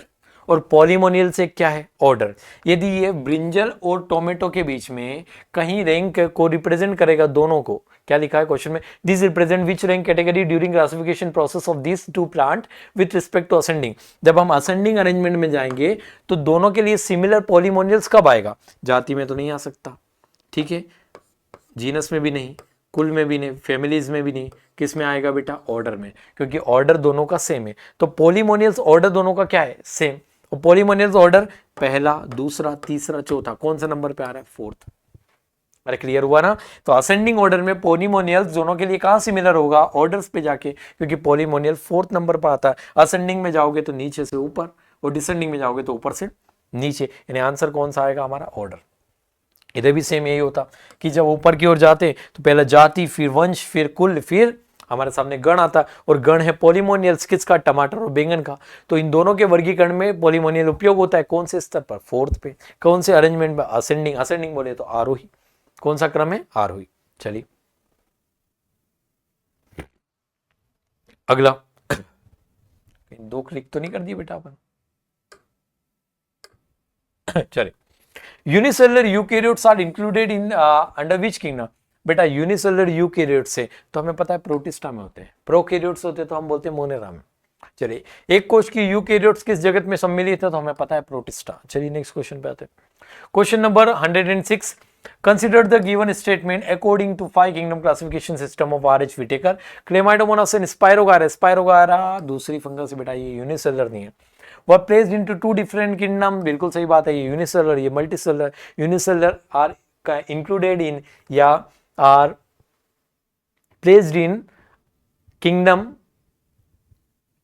अच्छा हाँ ठीक है, तो हम बोल सकते हैं कि यहां पर जो है क्लेमाइडोमोनास जो कि यूनिसेलुलर यूकैरियोट है, इसको हमने रखा था प्रोटिस्टा में, स्पाइरोगायरा मल्टीसेलुलर से प्लांट किंगडम में रखा है। चलिए, colonies of blue green algae are generally surrounded by gelatinous sheet. बिल्कुल, ब्लू ग्रीन एल्गी साइनोबैक्टीरिया की जो कॉलोनी होती है वो किससे सराउंडेड होती है? जिलेटिनस शीट है। Nitrogenous fixation in legume and production of antibiotic are some beneficial activity of bacteria. बिल्कुल सही बात है। The vast majority of bacteria are heterotrophic, that is depend on the dead organic. बेटा organic पे करते हैं, inorganic नहीं, तो ये गलत है। तो A, B and C are correct. ठीक है, ए, बी, सी करेक्ट इसमें, ये रहे।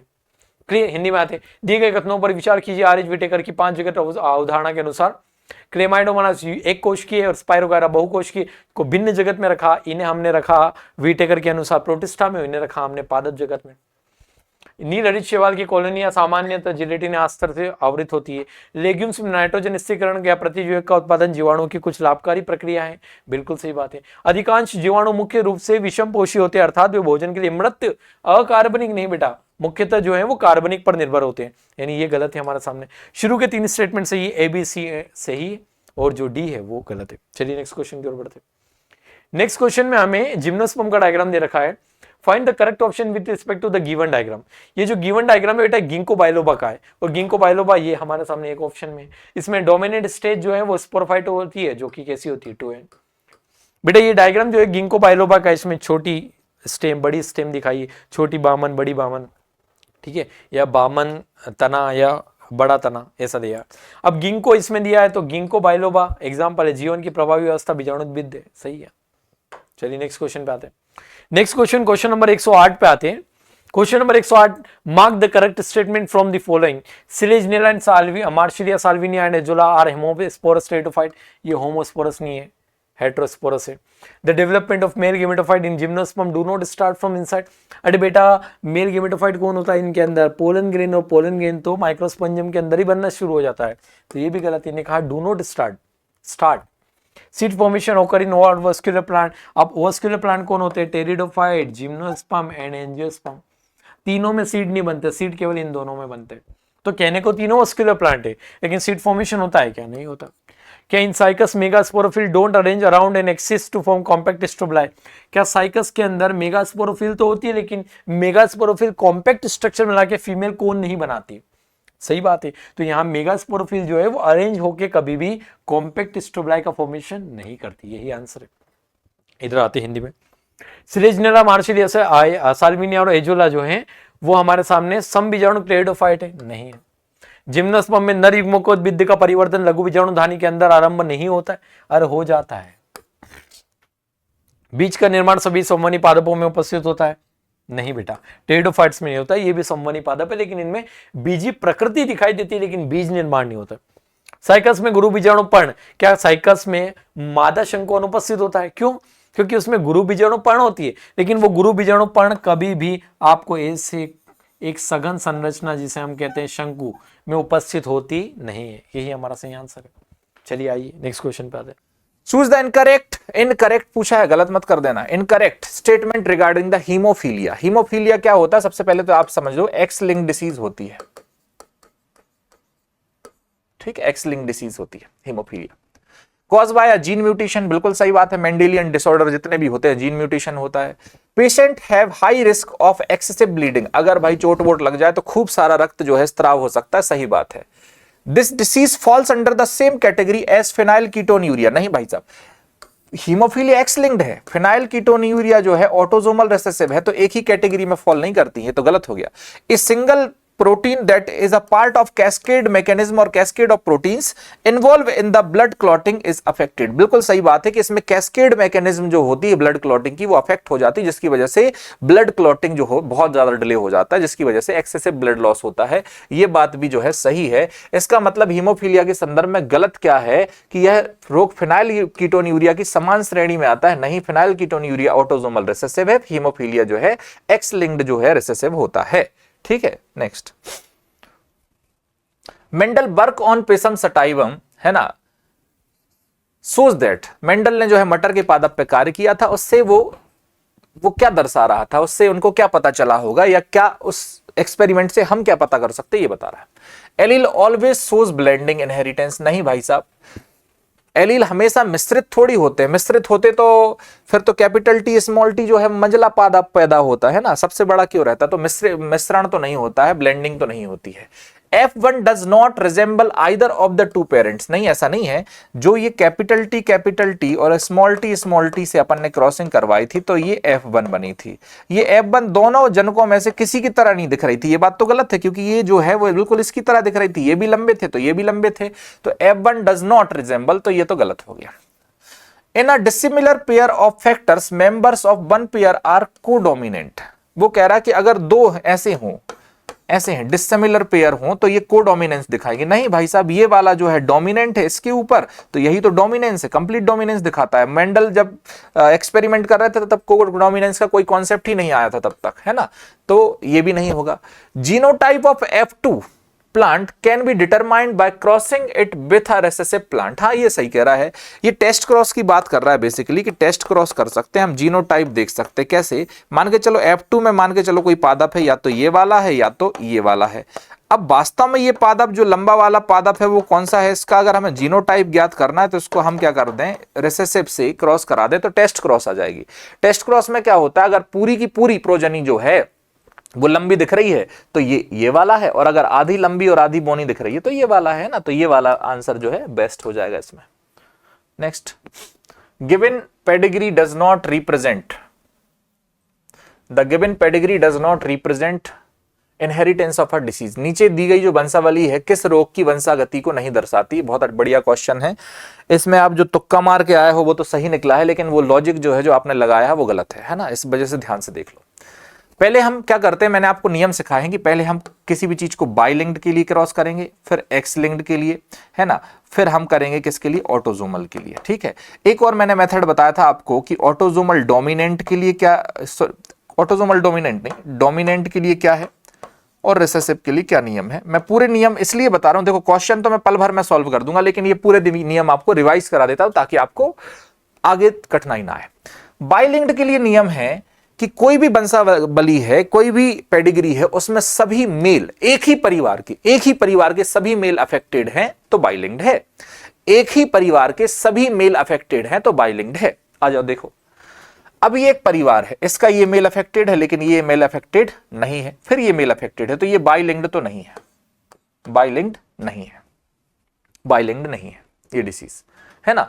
अब बाइलिंक्ड नहीं है तो given pedigree does not represent, तो बाइलिंक्ड वाली कोई है क्या, हाँ हाइपर ट्राइकियोसिस है, तो ये तो आंसर आ गया होगा, आपका भी आ गया, लेकिन मैं आपको एक अप्रोच बताता हूं कि हमें कैसे सॉल्व आगे करना है। तो बाइलिंक्ड नहीं है, ये तो अपन ने देख लिया। एक्स लिंक्ड के लिए नियम क्या है, एक्स लिंक्ड के लिए नियम बताए थे, याद कर लो, थोड़ा सा अपन दोहरा लेते हैं कि कोई भी एक्स लिंक्ड जो होता है वो क्रिस क्रॉस होता है, क्रिस क्रॉस होता है मदर से सन में, फादर से डॉटर में, है ना। अब यहां देखो, मदर से सन में और फादर से डॉटर में आता है, पहली बात। तो अब एक और दूसरी बात होती है, जैसे अपन मान लें, इसको अपन एक्स लिंक्ड समझ के अगर करें बेटा, तो ध्यान से समझना, जैसे ये फादर साहब है तो ये हो जाएंगे एक्स लिंक्ड में ऐसे। अब इनके दोनों बच्चे जो हैं वो नॉर्मल ही हैं, और इसमें अगर देखें तो ये हो जाएंगे ऐसे। अब ये अगर नॉर्मल भी होगी तो भी एक बच्चा ऐसा हो सकता है, ये हो सकता है कि भाई क्या हो जाए, बाहक भी हो सकती है, नॉर्मल भी हो सकती है ना। तो ये मतलब ये एक्स लिंक को तो फॉलो कर रहा है, ठीक है, तो ये एक्स लिंक्ड भी हो सकती है, बाइलिंक्ड नहीं है। अब ऑटोजोमल पे देख लेते हैं। ऑटोजोमल पे अगर हम देखें, ऑटोजोमल पे देखें बेटा, ध्यान से देखते चलना, क्योंकि ये सॉल्व तो हो गया सवाल, लेकिन मैं क्या कर रहा हूं, आपको ट्रिक बता रहा हूं। तो ऑटोजोमल क्या हो सकती है, पहले हमें ये पता करना चाहिए कि रिसेसिव है कि डोमिनेंट है। अब यहां पर एक नियम सुनो कि अगर जनकों में कोई रोग नहीं है लेकिन फिर भी संतति में है, तो ऐसी डिसीज जो होती है वो रिसेसिव होती है, तो इसको अपन रिसेसिव मानेंगे, तो इसको भी रिसेसिव मानेंगे, ठीक है। यहां भी स्मॉल ए स्मॉल आएगा, यहां भी स्मॉल ए आएगा। अब इसको अपन मानेंगे कैपिटल ए भी मान सकते हैं, कैपिटल ए स्मॉल ए भी मान सकते हैं ना। अगर आप चाहो तो इसको कैपिटल ए मान लो, तो ये क्या हो जाएगा, कैपिटल ए स्मॉल ए, ठीक है। अब ये कैपिटल ए स्मॉल ए से ये दोनों बन सकते हैं, बिल्कुल सही बात है। ये देखो, इसको भी कैपिटल ए स्मॉल ए मानो तो ये भी बन सकता है, बिल्कुल सही बात है। तो इसका मतलब ये ऑटोजोमल भी है और ये कैसी है, रिसेसिव है। अब अपन यहां पर एग्जाम्पल देखते हैं। कलर ब्लाइंडनेस, तो देखो रिसेसिव तो हमने निकाल ली, एक्स लिंक्ड रिसेसिव हो सकता है भाई इसकी ये पेडिग्री। एल्बिनिज्म, ये ऑटोजोमल रिसेसिव हो सकता है सर। ये हीमोफीलिया, ये भी एक्स लिंक्ड रिसेसिव हो सकती है सर। हाइपर ट्राइकियोसिस नहीं, हाइपर ट्राइकियोसिस क्या होती है, बाइलिंक्ड होती है, जिसकी वजह से ये बाइलिंक्ड को फॉलो ही नहीं कर रहा, बाकी सबको फॉलो कर रहा है, बाइलिंक्ड के लिए नहीं होती, तो आंसर आ जाएगा ये। वैसे तो पल भर में ही आ जाना था आंसर, लेकिन मैंने आपको बताया कि इसको ऐसे सॉल्व करना था, मतलब आपकी अप्रोच ऐसी रहनी थी। थोड़ा सा समय लगेगा लेकिन आपका गलत नहीं होगा question. Match column 1 with column 2, आ जाओ क्या कर सकते हैं। क्रोमोसोमल एब्रेशन क्या होता है, structural change in the chromosome, गुणसूत्रीय विपतन मतलब गुणसूत्र में की संरचना में परिवर्तन होता है, ठीक है। मेंडेलियन विकार का अपन वंशावली विश्लेषण कर सकते हैं, ठीक है। पेडिग्री, क्रोमोसोमल डिसऑर्डर को अपन कैरियोटाइप एनालिसिस से जान सकते हैं, ठीक है। और बहुगुणिता का मतलब होता है जीनोम में 2 से अधिक प्रतियां बन जाए किसी की, मतलब मोर देन 2 कॉपीज को बहुगुणिता कहते हैं। तो इसमें आना चाहिए ए का आना चाहिए 2, ए का 2 एक में ही आ रहा है भाई, आगे आंसर ए का 2 एक में ही आ रहा है। फिर आना चाहिए बी का 1 आ रहा है, सी का आना चाहिए, ठीक है, ये आंसर आ जाएगा, ठीक है।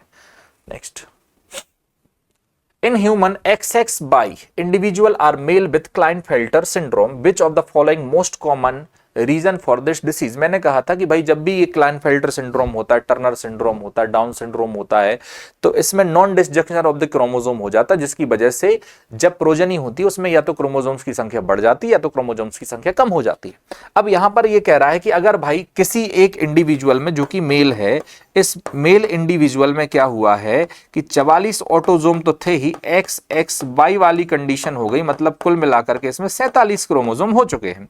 अब ऐसे ही मेल को हमने कहा कि इसको क्लाइनफेल्टर सिंड्रोम है, ठीक बात है। तो ये क्लाइनफेल्टर सिंड्रोम क्यों हुआ है, इसमें से क्या कारण है? Duplication of the X chromosome in father? नहीं भाई, डुप्लीकेशन से क्या ही हो जाएगा X chromosome father. Non disjunction at meiosis 1 in the mother, non disjunction. अब देखो क्या हो रहा था, मदर जो है उसमें क्या थे, एक्स थे, और उसमें से क्या आना था, एक ही एक्स आना था गैमेट में, एक ही एक्स आना था, ठीक है। अब हुआ यूं कि ये दोनों एक्स जो हैं वो अलग ही नहीं हुए और दोनों के दोनों एक्स गैमेट में आ गए और फादर साहब से आ गया बाई, तो जो जाइगोट बना उसमें क्या हो गया, एक्स एक्स बाई हो गया। तो यही तो कंडीशन हुई है, ये आ जाएगा। Non disjunction at meiosis second in the father, नहीं फादर में नॉन डिसजंक्शन से थोड़ी हो सकता था, है ना, और मियोसिस सेकंड में थोड़ी होता है, ये मियोसिस सेकंड तो गलत हो जाएगा, तो बेस्ट आ जाएगा ये वाला, है ना। फेलियर ऑफ द साइटोकाइनेसिस, नहीं ये नहीं होगा, तो बेस्ट आंसर आ जाएगा माता में अर्धसूत्री विभाजन जो है उसके दौरान। Read the following statement and identify true और फॉल्स, ट्रू और फॉल्स बताना है और देखना है कि कौन से सही स्टेटमेंट है। In many birds female has a pair of dissimilar chromosome ZW and male have similar chromosome ZZ chromosome। बिल्कुल सही बात है कि बर्ड्स में फीमेल जो है वो हेट्रोजाइगस होती है, मतलब फीमेल ही सेक्स डिटर्मिनेशन करती है बर्ड्स के केस में, तो ये स्टेटमेंट सही हो जाएगा। In humans mother decide the sex of the progeny, बिल्कुल गलत है, ये तो पापा जी द्वारा डिसाइडेड होता है ना। इन ह्यूमन बीज in honeybees drones can produce both daughter and son। ये अच्छा क्वेश्चन, लॉजिकल है कि जो ड्रोन होते हैं क्या वो डॉटर और सन दोनों बना सकते हैं? नहीं, ड्रोन जो होते हैं वो सिर्फ डॉटर बना सकते हैं, है ना, सन नहीं बना सकते हैं। हमने आपको हैप्लोडिप्लॉइडी पढ़ाया है, तो उसमें हम क्या कहते हैं कि ड्रोन के पिता ही नहीं होते लेकिन उसके नाना हो सकते हैं, पिता नहीं होते हैं नाना हो सकते हैं, तो इसका मतलब है ये गलत हो गया, डॉटर और सन दोनों प्रोड्यूस नहीं कर सकता। इन कॉकरोच 50% स्पर्म जो होते हैं, इन कॉकरोच 50% स्पर्म और 100% एग में क्या होता है, एक्स होता है। सही बात है, यही तो हैंकिंग के एक्सपेरिमेंट में पता चला था। तो होना क्या चाहिए, true false false true, true false false true होना चाहिए, ट्रू फॉल्स फॉल्स ट्रू, है ना, तो डी आंसर आ जाएगा। Next, colour blindness is controlled by the X chromosome gene in human, बिल्कुल सही बात है। A normal man whose father is colour blind marries a woman whose mother is colour blind, what is the probability of their first child will be colour blind. वो कह रहा है मनुष्यों में वर्णांधता का नियंत्रण एक्स गुणसूत्र के जीन द्वारा किया जाता है। एक सामान्य पुरुष जिसके पिता वर्णांध हैं, एक सामान्य पुरुष है जिसके पिता क्या है, वर्णांध है। अब क्योंकि ये एक्स लिंक्ड है तो पिता से पुत्र को अफेक्ट नहीं करती, तो ये तो सामान्य पुरुष तो सामान्य ही होगा भाई सब लोग। उनका विवाह एक महिला से होता है जिनकी माता वर्णांध है, जिनकी माता वर्णांध है, महिला से होता है जिनकी माता वर्णांध है। अगर ये वर्णांध नहीं भी है तो ये कैरियर हो सकती है बेटा, है ना, कैरियर हो सकती है, तो ये कंडीशन हो जाएगी, है ना। इसके पहले बच्चे के वर्णांध होने की क्या प्रायिकता होगी, ठीक है, ये पिता है, ये माता है, माता वाहक है, पिता नॉर्मल है, पहला बच्चा कोई भी हो सकता है इनमें से। देखो अगर ये आए तो ये सामान्य महिला आ रही है, इसको वर्णांधता नहीं हो रही, लेकिन अगर हाँ ये वाहक हो सकती है ना, वाहक हो सकती है, अगर ये आई तो ये सामान्य महिला है। अगर ये बच्चा हुआ पहला तो ये वर्णांध हो जाएगा, और ये बच्चा हुआ तो नहीं भी होगा वर्णांध। तो कुल मिलाकर अब ये थोड़ी तय कर सकते हैं कि पहली बार में ये बच्चा होगा कि ये बच्चा होगा कि ये बच्चा होगा कि ये बच्चा, कोई भी बच्चा पहली बार में हो सकता है। तो इसका मतलब टोटल कितने प्रकार की पॉसिबिलिटी है, 4 प्रकार की। वर्णांध कितना हो सकता है, 1, तो प्रोबेबिलिटी क्या हो गई, 1/4, मतलब 25% ऐसे चांसेस हैं कि इनके जो बच्चा होगा उसको रोग हो सकता है, 25% ऐसे चांसेस लग रहे हैं, है ना। Next, Law of independent assortment explain that segregation of one pair of factors is independent on the segregation of another pair of the factor। बिल्कुल सही बात है कि स्वतंत्रता का अव्यूहन का नियम जो है वह यह समझाता है कि कारकों का एक जोड़े का पृथक्करण कारकों के दूसरे जोड़े के पृथक्करण से स्वतंत्र होता है। ये बात सही है, इसी को तो हम जो है इंडिपेंडेंट असॉर्टमेंट के लॉ के रूप में भी पढ़ते हैं। Genes present on the homologous chromosomes always so independent assortment, नहीं भाई, अगर होमोलोगस क्रोमोसोम पर जीन है या सेम क्रोमोसोम पर जीन है तो वो जीन पास पास भी हो सकते हैं, और जब जीन पास पास होते हैं तो वो फिजिकली जुड़ जाते हैं, और फिजिकली जब वो जुड़ जाते हैं तो हो जाती है लिंकेज, और जहां भी लिंकेज हो जाती है वहां इंडिपेंडेंट असॉर्टमेंट नहीं होता है क्योंकि जीन बहुत पास है। इसका मतलब अगर यहां ऑलवेज लिखा हुआ है तो ये गलत हो जाएगा। तो इसमें क्या होगा बेटा, असर्शन सही है लेकिन रीजन गलत है। रीजन क्यों गलत है कि समजात गुणसूत्रों पर उपस्थित जीन हमेशा स्वतंत्र अपव्यूहन दर्शाते नहीं दर्शाते, क्योंकि अगर सहलग्नता होगी तो स्वतंत्र अपव्यूहन नहीं होगा, सीधी सी बात है, दोनों अपोजिट चीजें हैं, है ना। इसका मतलब ये गलत हो गया, ये सही है। तो बेस्ट आंसर हो जाएगा कथन सही है लेकिन कारण गलत है। आ जाओ, सुयस, यहां पर यस लिखा हुआ था, सुयस हो गया बेटा, है ना। यस, यस एंड रूबिका जो है वो प्लानिंग कर रही है मैरिज के लिए, है ना। यस और रूबिका की शादी की योजना बना रहे हैं, है ना, परंतु प्रत्येक का एक भाई है जो सिकल सेल एनीमिया से ग्रसित है। अब देखो, एक जगह यश है और एक जगह रूबिका है, और ये दोनों चाह रहे हैं कि भाई साहब इनकी शादी हो जाए, रूबिका और यश की दोनों की शादी हो जाए। लेकिन इनके साथ दिक्कत ये आ रही है कि जो यश के भाई हैं वो भी सिकल सेल एनीमिया से ग्रसित हैं, और जो रूबिका के भाई हैं वो भी सिकल सेल एनीमिया से ग्रसित हैं। अब क्या दिक्कत आ रही, देखो ध्यान से। वे अनुवांशिक सलाहकार से परामर्श करते हैं, वो उनसे क्या कहेगा भाई, वो एक जाते हैं कंसल्ट करने जाते हैं एक जेनेटिक काउंसलर से, तो वो उनसे क्या कहेगा ये हमें समझना है। अगर यश जो या सुयस या यश जो हैं इनके भाई को भी सिकल सेल एनीमिया है और रूबिका के भाई को भी सिकल सेल एनीमिया है, तो क्या क्या चीजें हो सकती हैं। Their parents are must be carrier, बिल्कुल सही बात है। ये उड़ के तो आ नहीं गया होगा रूबिका में और यश में, उनके पापा मम्मी से ही आया होगा, तो मतलब उनके पेरेंट्स जो हैं वो कैरियर होंगे या अफेक्टेड होंगे, बिल्कुल सही कह रहा है। There some progenies may भी suffer from sickle cell anaemia.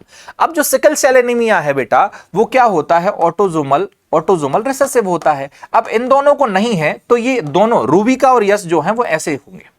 अब इनके कुछ बच्चों को सिकल सेल एनीमिया हो सकता है, बिल्कुल हो सकता है। अगर ये दोनों रिसेसिव जीन मिलेंगे तो सिकल सेल एनीमिया हो जाएगा, ठीक है। तो कुछ प्रोजनी को हो सकता है।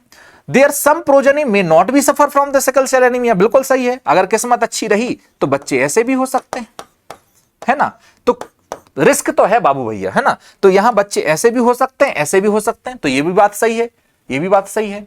तो वो कह रहा है कि सही बताना है, तो सभी सही लग रहा है अपन को, तो more than one option is correct. तो ये वाला ऑप्शन करेक्ट आ जाएगा कि एक से अधिक विकल्प सही है, ये भी सही है, ये भी सही है, ये भी सही है। इसका मतलब एक से अधिक विकल्प। Question number 118. Which of the following is not an appropriately explanation of the given statement?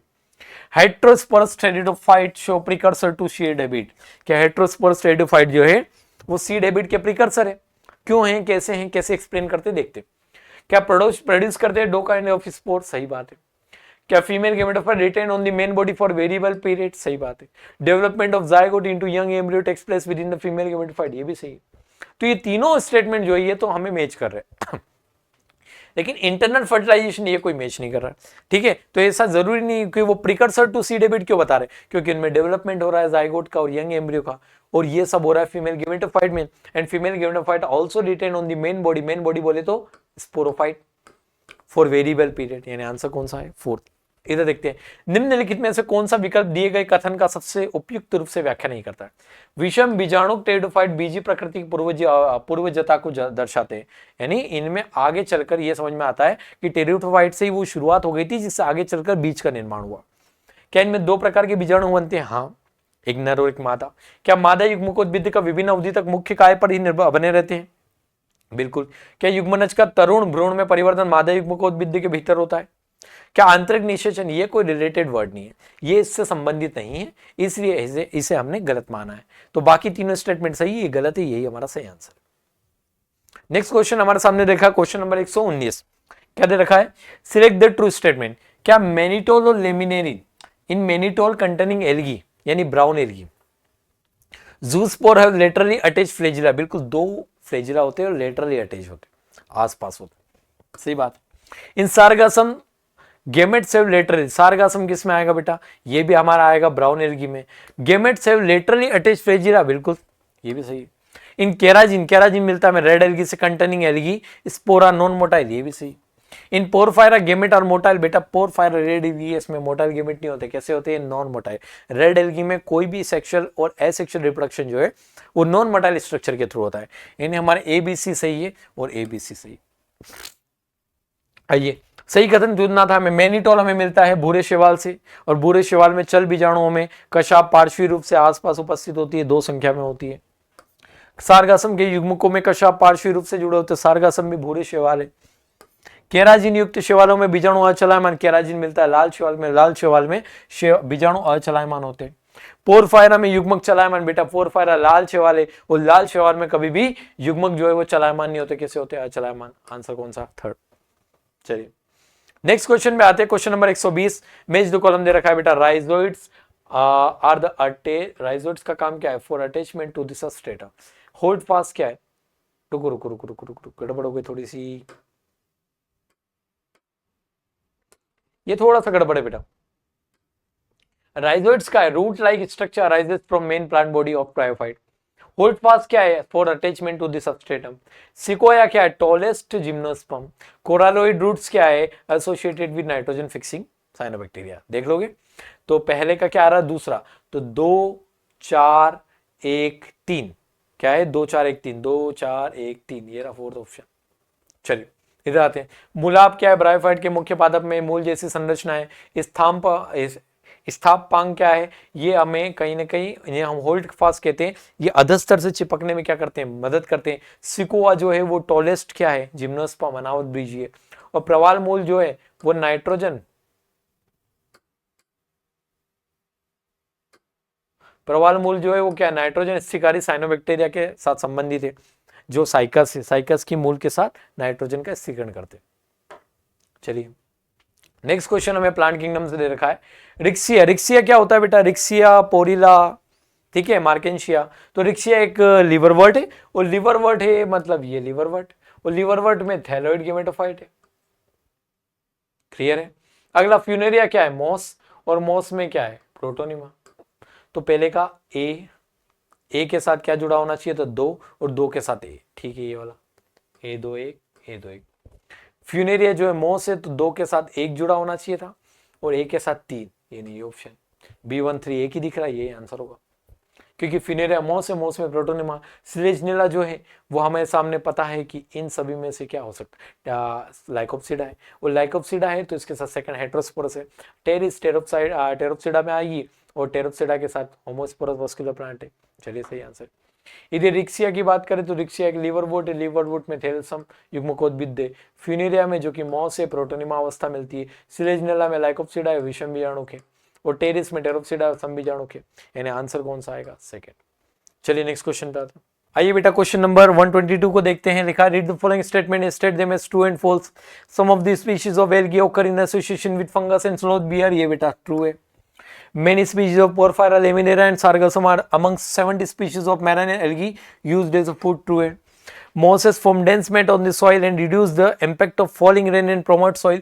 बेटा promote नहीं करता, prevent करता है, ये false है। Cycas is called dioecious plant in which pinnate leaf persists for few years। ये भी true है। नहीं true true false true, कौन सा ऑप्शन? ये दोनों बेटा सही है, लेकिन ये वाला गलत है। क्यों? क्योंकि इस प्रकार में मदा अपक्षरण को प्रेरित नहीं करता, बचाता है, रोकता है। यानी ये फॉल्स है, ये दोनों ट्रू है। और ये क्या है हमारे सामने? ट्रू, क्योंकि साइकस एक लिंगाश्री पादप है, इसमें पिच्छाकार पत्तियां कुछ वर्षों तक बनी होती है। यानी ट्रू ट्रू फॉल्स ट्रू। चलिए टेरोप्सिडा क्लास कंटेंट, बेटा टेरोप्सिडा में अंदर क्या आता है? टेरिस, एडियंटम, ड्रायोप्टेरिस, ठीक है, ये तो आते हैं। क्लियर? एजोला, मार्शिलिया, लेकिन कौन नहीं आता? इक्विसिटम। तो टेरोप्सिडा 4 क्लासेस होती है, Psilopsida, Lycopsida, Sphenopsida, Pteropsida. Psilopsida, Lycopsida, Sphenopsida, Pteropsida. Last वाली टेरोप्सिडा है, और टेरोप्सिडा में लास्ट वाली में इक्विसिटम नहीं आता, बाकी सारे आते हैं। चलिए नेक्स्ट क्वेश्चन पे आते हैं। नेक्स्ट क्वेश्चन है, read the following statement from A to E and answer the question following them. Selaginella and Salvinia both are heterosporous, बिल्कुल। Pinus and Cedrus both possess branch stem. क्या Pinus और Cedrus? बेटा हमेशा बोल सकते हैं unbranch होती है साइकस में, एंड ब्रांच होती है पाइनस में और सिड्रस में। Budding in the secondary protonema is observe in liverwort, नहीं, मॉस में बेटा। Mannitol and laminarin are stored food in Volvox. पहले ये देखो, ब्राउन एल्गी जो है उसमें होता है हमें मैनिटोल और लेमिनेरिन, और उसके जो एग्जांपल है उसमें आता है सेल्फ का डिफेंस। क्या इसमें वॉल्वॉक्स दिख रहा है? नहीं, ये सारगासम, मेक्टोकार्पस, लेमिनेरिया, फ्यूकस, कैल्प और डिक्टियोटा। यानी हमारे सामने वॉल्वॉक्स नहीं है, वॉल्वॉक्स आता है किसके अंदर? ग्रीन एल्गी के अंदर, और ग्रीन एल्गी में कभी भी मैनिटोल और लेमिनेरिन स्टोर नहीं होता। Carrageenan is obtain from red algae, के केराजिन जो है रेड एल्गी से ऑब्टेन होता है, बिल्कुल। केराजिन अगार ऑफ फ्यूनरी, ये रेड एल्गी से होगा। तो ए बी ई जो है वो हमारे सामने सही है। How many above statement are not true? Not true मतलब गलत पूछा है, वो गलत पूछा है तो 2 आंसर आएगा बेटा। सिलेजनल और साल्विनिया दोनों विषम बीजाणु, पाइनोसोसिड्रस दोनों शाखित तना, द्वितीयक प्रोटोनिमा में मुकुलन लिवरवर्ट में नहीं होता, किसमें होता है? मॉस में। मैनिटोलन लेमिनेरिन वॉल्वॉक्स में नहीं होता है, किसमें होते हैं? ब्राउन एल्गी में। केराजिन लाल शैवाल से प्राप्त होता है, सही है। गलत पूछा था, कितने कथन सही नहीं है यानी गलत है, और सही नहीं है यानी 2। नेक्स्ट क्वेश्चन, लास्ट क्वेश्चन होगा आई थिंक मेरे ख्याल से, हाँ ठीक है। चलिए डायग्राम दे रखा है हमें किसका? लिवरवुड में। लिवरवुड में किसका दे रखा है बेटा? हम अच्छे से जानते हैं ये डायग्राम जो है मार्केंशिया का, और मार्केंशिया का है। और यदि यहाँ सिस्टमेटिक प्रॉपर व्यवस्थित दे रखा है यानी फीमेल है, ये फीमेल थैलस है मार्केंशिया का। इस डायग्राम के अकॉर्डिंग हमें क्वेश्चन बताना है, इसमें से हमें करेक्ट ऑप्शन चूज करना। मार्केंशिया में मोनोइशियस क्या मेल फीमेल अलग होता है? एक मेल बना होगा, एक फीमेल बना है, एनसीईआरटी में डायग्राम दिया है। क्या उभय लिंगाश्रयी पादप है कि एक लिंगाश्रयी है? एक लिंग एक ही थैलस पर है यानी एक लिंगाश्रयी है, तो ये तो गलत है। क्या इट इज एंथ्रीडियोफोर? अरे ये व्यवस्थित है, व्यवस्थित तो ये मादा है, एंथ्रीडियोफोर नहीं है, ठीक है। It is a female gametophyte of Marchantia, बिल्कुल सही है। एज सेक्सुअल रिप्रोडक्शन क्या इनमें गेमा कब के थ्रू होता है? ये यहाँ होते हैं, गेमा के थ्रू होते हैं, यानी सीओडी जो है वो सही है। और शुरू के ए और बी गलत है। इधर मार्केंशिया एक उभय लिंगाश्रयी पादप नहीं है बेटा, कैसा है? एक लिंगाश्रयी। क्लियर? इसमें पुंधानीधर नहीं है। कौन ये पुंधानीधर नहीं है? कौन है? स्त्रीधानीधर, स्त्रीधानीधर ये रहा। ये मार्केंशिया का मादा युग्मकोद्भिद है, बिल्कुल ये मादा थैलस से पूरा का पूरा स्ट्रक्चर। और क्या है? अलैंगिक जनन में जेमा द्वारा, या जेमा कब द्वारा होता है? तो बिल्कुल सही, जेमा कलिका होती है, अलैंगिक कलिका। तो सीओडी हमारे सामने सही है और बाकी गलत है। चलिए अगला दे रखा है, the male and female gametophyte do not have the independent free living existence in, बेटा जिम्नोस्पर्म एंड एंजियोस्पर्म। जिम्नोस्पर्म और एंजियोस्पर्म में मेल और फीमेल गेमेटोफाइट का फ्री लिविंग एग्जिस्टेंस नहीं होता। चलिए इधर आता हमारे सामने कौन? अनावृत बीजी और आवृत बीजी। What does a recombinant frequency 1.3% indicate in the genetic map? अगर कोई एक जेनेटिक मैप है, अगर कोई एक क्रोमोसोम है और क्रोमोसोम में 2 जीन है और इन दोनों जीन के बीच की फ्रीक्वेंसी क्या दे रखा है भाई? ये दे रखा है, परसेंटेज क्या दे रखा है? 1.3। तो ये क्या दर्शा रहा है? ये पूछ रहा है ना।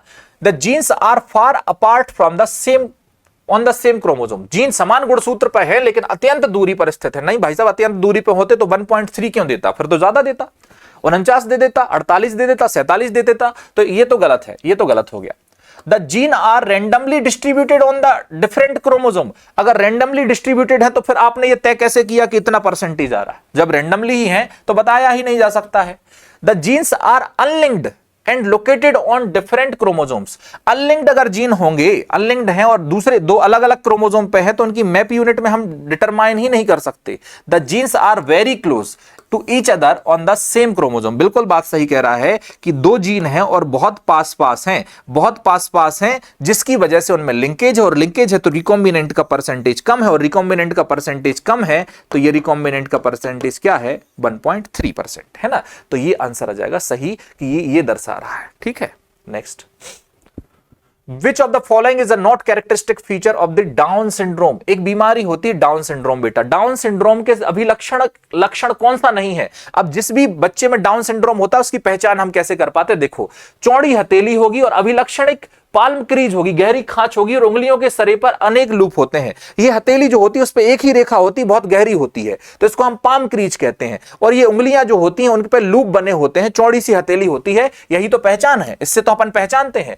राउंड फेस होता है, एकदम गोल सा मुंह होता है, आधा खुला हुआ मुंह होता है, फ्लैट बैक हेड होता है, पीछे से ये वाला हिस्सा जो होता है वो कैसा होता है? चपटा होता है, और ये जो होता है आगे का भाग जो होता है वो चौड़ा होता है। ये भी सही बात है, ये भी सही बात है। बिग प्रोट्यूस्ड रिंकल्ड टंग, जो जीभ होती है वो बाहर निकली होती है, उस पर कुछ झुर्रियां बनी होती हैं, ये भी एक बात है। ये सब बातें हमने पढ़ी हैं डाउन सिंड्रोम वाले बच्चे में। फिजिकली शॉर्ट होता है भाई, उसकी हाइट जो हो जाती कम हो जाती है। Mentally and psychomotor development normal होता है। नहीं भाई साहब, मेंटली भी जो है उसका आईक्यू कम होता है, साइकोमेटर रूप से भी अफेक्टेड होता है। तो ये बात जो है वो गलत है, गलत है, क्योंकि ये शारीरिक रूप से भी प्रभावित होगा, मानसिक रूप से भी प्रभावित होगा और साइकोमोटर भी इसमें अफेक्ट होगा। तो ये वाली बात इसमें गलत है, बाकी तीनों बातें ऊपर की सही है। Next, which of the following is best defined incomplete dominance, इनमें से इनकम्प्लीट डोमिनेंस को क्या दर्शा रहा है, अच्छे से बेस्ट क्या दर्शा रहा है, निम्नलिखित में से कौन सा अपूर्ण प्रभाविता को अच्छी तरह से परिभाषित करता है। The heterozygous shows the phenotype identical to the dominant phenotype. भाई साहब ये कह रहा है कि अगर ये है, ये होमोजाइगस है और ये हेट्रोजाइगस है, तो ये हेट्रोजाइगस वही वाला फिनोटाइप दिखाएगा जो ये होमोजाइगस वाला डोमिनेंट दिखाएगा? नहीं, अगर ऐसा होता तो ये तो कंप्लीट डोमिनेंस हो जाता, तो गलत है। The heterozygous shows an intermediate phenotype, बिल्कुल सही है।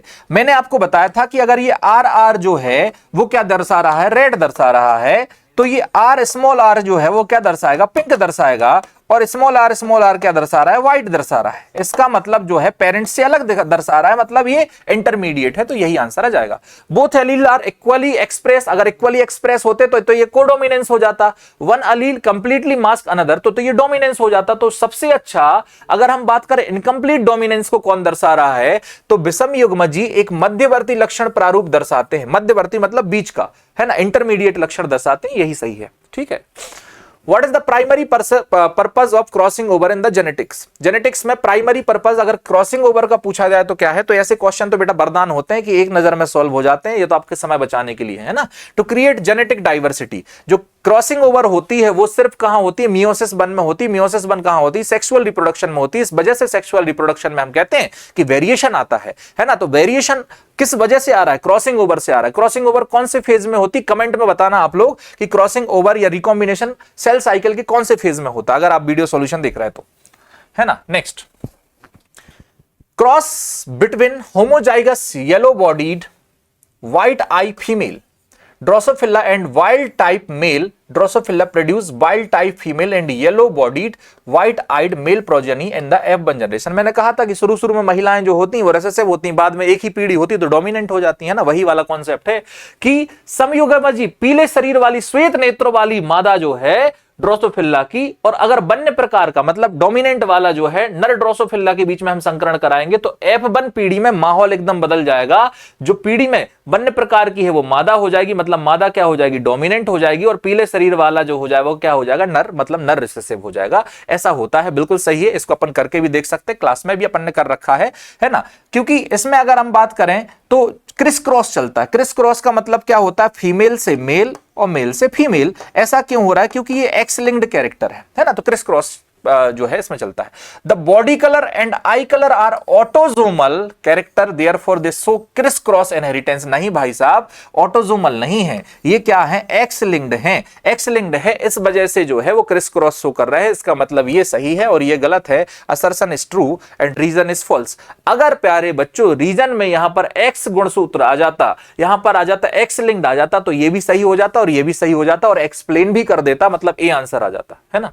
Next, what is following statement are given below are disorder. एक डिसऑर्डर के बारे में दिया हुआ है, देख लेते हैं भाई। पहले डिसऑर्डर देखने पड़ेंगे। Haemophilia, sickle cell anaemia, phenylketonuria, alpha thalassaemia. ठीक है, ये ऑटोजोमल होता है, तो भाई ऑटोजोमल देख लेते हैं। हाँ, ऑलमोस्ट ऑटोजोमल ही है सब।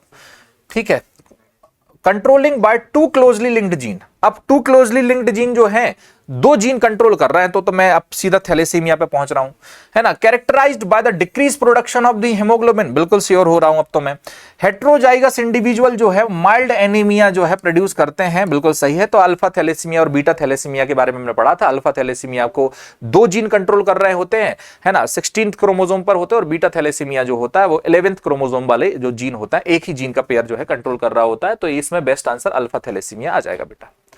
Next, a dihybrid capital A small A capital B small B is crossed with a recessive parent, 4 types of progenies produced as follow. वो कह रहा है कि भाई साहब कि ये जो है ये वाला हमने जीनोटाइप जो है वो क्रॉस करवाया रिसेसिव पेरेंट से। मैं करा के दिखा देता हूं आपको, तो ज्यादा अच्छे समझ में आएगा। वैसे आंसर तो इसका सिंगल स्टेप में भी ले आएंगे, लेकिन आपको आना चाहिए कि कैसे करा है। देखो, ये एक पेरेंट्स है, इसको हमने रिसेसिव से क्रॉस करवाया, तो रिसेसिव हो गया ये। ठीक है, एक हिसाब से टेस्ट क्रॉस करा रहा है। अब इसके क्या क्या गैमेट बन सकते हैं प्यारे बच्चों? इसके गैमेट बन सकते हैं capital A capital B, capital A small B, small A capital B, small B small, small A small B. इससे क्या गैमेट बनेगा? इससे सिर्फ एक गैमेट बनेगा ए बी। अब इनकी क्रॉसिंग करा रहे हैं, तो अब इससे प्रोजनी जो बनेगी capital A small A capital B small B. देखो ये बन गई। ठीक है। इससे जो बनेगी कैपिटल ए स्मॉल बी ये बन गई। इससे जो बनेगी capital A small A capital B small B ये बन गई। और इससे जो बनेगी स्मॉल ए स्मॉल बी ये बन गई। बहुत बढ़िया बात है सर। अब नोटिस करना प्यारे बच्चों, इनमें से जो ये बने हैं, इनमें से जो भी बने हैं, क्या क्या बने हैं मैं यहां लिख देता हूं। Capital A capital B small B, फिर क्या बना कैपिटल ए स्मॉल बी, फिर क्या बना small A capital B small B, फिर क्या बना स्मॉल ए स्मॉल बी। बहुत बढ़िया बात है सर। इनमें से आपको एक बात याद रखना है, ये पेरेंटल है, ये भी पेरेंटल है, और जो दो हैं ये रिकॉम्बिनेंट है। बिल्कुल सही है सर, क्योंकि ये पेरेंट में मौजूद था, ये भी पेरेंट में मौजूद था। कहां मौजूद था देखो, प्रूव कर देता हूं। ये पेरेंट में मौजूद था, ये भी पेरेंट में मौजूद था, ये दोनों पेरेंट में मौजूद नहीं थे, तो ये रिकॉम्बिनेंट है। अब रिकॉम्बिनेंट का क्या क्या है बेटा, रिकॉम्बिनेंट ये है 15%, ये है 15%, तो रिकॉम्बिनेंट बराबर हो जाएगा 15% प्लस 15%, तो टोटल रिकॉम्बिनेंट क्या हो गए 30%। और जितना रिकॉम्बिनेंट होता है उतने ही मैप यूनिट का डिस्टेंस होता है, तो डिस्टेंस भी कितना आना चाहिए 30 मैप यूनिट आना चाहिए, है ना। 30 मैप यूनिट डिस्टेंस आना चाहिए, तो ये आ जाएगा 30 मैप यूनिट, है ना, 30 मैप यूनिट। नेक्स्ट आ जाओ। The dominant and recessive alleles of a gene are A and small A in a 1000 of spring.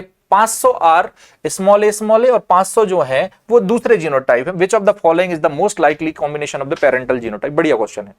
एक जीन के प्रभावी और अप्रभावी युग्म विकल्पी हैं कैपिटल ए और स्मॉल ए, जिनमें टोटल प्रोजनी मिली हमें 1000। उनमें से जो बच्चे हैं वो 500 तो स्मॉल ए वाले हैं, और 500 जो है हमें पता नहीं दूसरा कोई जीनोटाइप है। उनके पेरेंट्स का जीनोटाइप का कॉम्बिनेशन क्या होगा ये बता रहा। देखो ध्यान से सुनना, अगर मैं ये कहूं बेटा कि इनके पेरेंट्स का कुछ तो जीनोटाइप है, मुझे नहीं पता अभी कि क्या है, ठीक है। इस जीनोटाइप से हमें क्या मिला है, हमें 500 बच्चे जो मिले हैं वो स्मॉल ए वाले मिले, और 500 बच्चे जो हैं वो हो सकता है कि दूसरे जीनोटाइप के हों। और दूसरा जीनोटाइप क्या पॉसिबल है, कैपिटल ए और कैपिटल ए। अब चूंकि मुझे 1:1 दिख रहा है, और 1:1 किसका कैरेक्टरिस्टिक है, टेस्ट क्रॉस का, क्योंकि बिल्कुल 1:1 दिख रहा है, टेस्ट क्रॉस का कॉम्बिनेशन। सर एक मिनट, क्वेश्चन सॉल्व कर रहा है ना। 500 है, तो इसमें 1:1 दिख रहा है, तो अब यहां पर क्या होना चाहिए, एक कम से कम पेरेंट्स ऐसा होना चाहिए और दूसरा जो होना चाहिए ऐसा होना चाहिए। अगर ये कॉम्बिनेशन रहेगा तभी जो है यहां पर इक्वल आ पाएगा। अगर दूसरा कॉम्बिनेशन हम बना लेते ये वाला, तो आइडेंटिकली जो होगा वो 25% ही आ पाएगा। फिर यहां पर 50-50% है, तो बेस्ट कॉम्बिनेशन जो पेरेंट्स का होगा, पेरेंट्स का कॉम्बिनेशन की बात कर रहे हैं, तो पेरेंट्स का कॉम्बिनेशन ये वाला हो जाएगा, है ना। कैपिटल ए और स्मॉल ए, तो ये वाला आ जाएगा, है ना। ये तो संभव नहीं है क्योंकि इसमें 25% आएगा, इसमें तो उससे भी ज्यादा आएगा, इसमें भी नहीं आ पाएगा, तो बेस्ट कॉम्बिनेशन जो है वो पेरेंट्स का ये वाला आ जाएगा। नेक्स्ट आ जाओ। मोनोजोमी में एक कम हो जाता है, ट्राइजोमी में एक बढ़ जाता है, टेट्राजोमी में 2 बढ़ जाते हैं, और नलीजोमी में 2 कम हो जाते हैं, ठीक है। तो ये देख लेते हैं। मोनोजोमी का ए का आना चाहिए 2, ए का 2 एक में ही आ रहा है बेटा, बी का 1 आ रहा है उसमें, हाँ आ रहा है, सी का 4 आ रहा है, डी का ये आ रहा है, बिल्कुल सही है, ये भी हो गया, है ना, हो गया बेटा। तो ये हमारा डिस्कशन था। खूब अच्छे से मन लगा के पढ़ते रहिए बेटा, और खूब मेहनत करिए, आपका सिलेक्शन जरूर होगा। Thank you.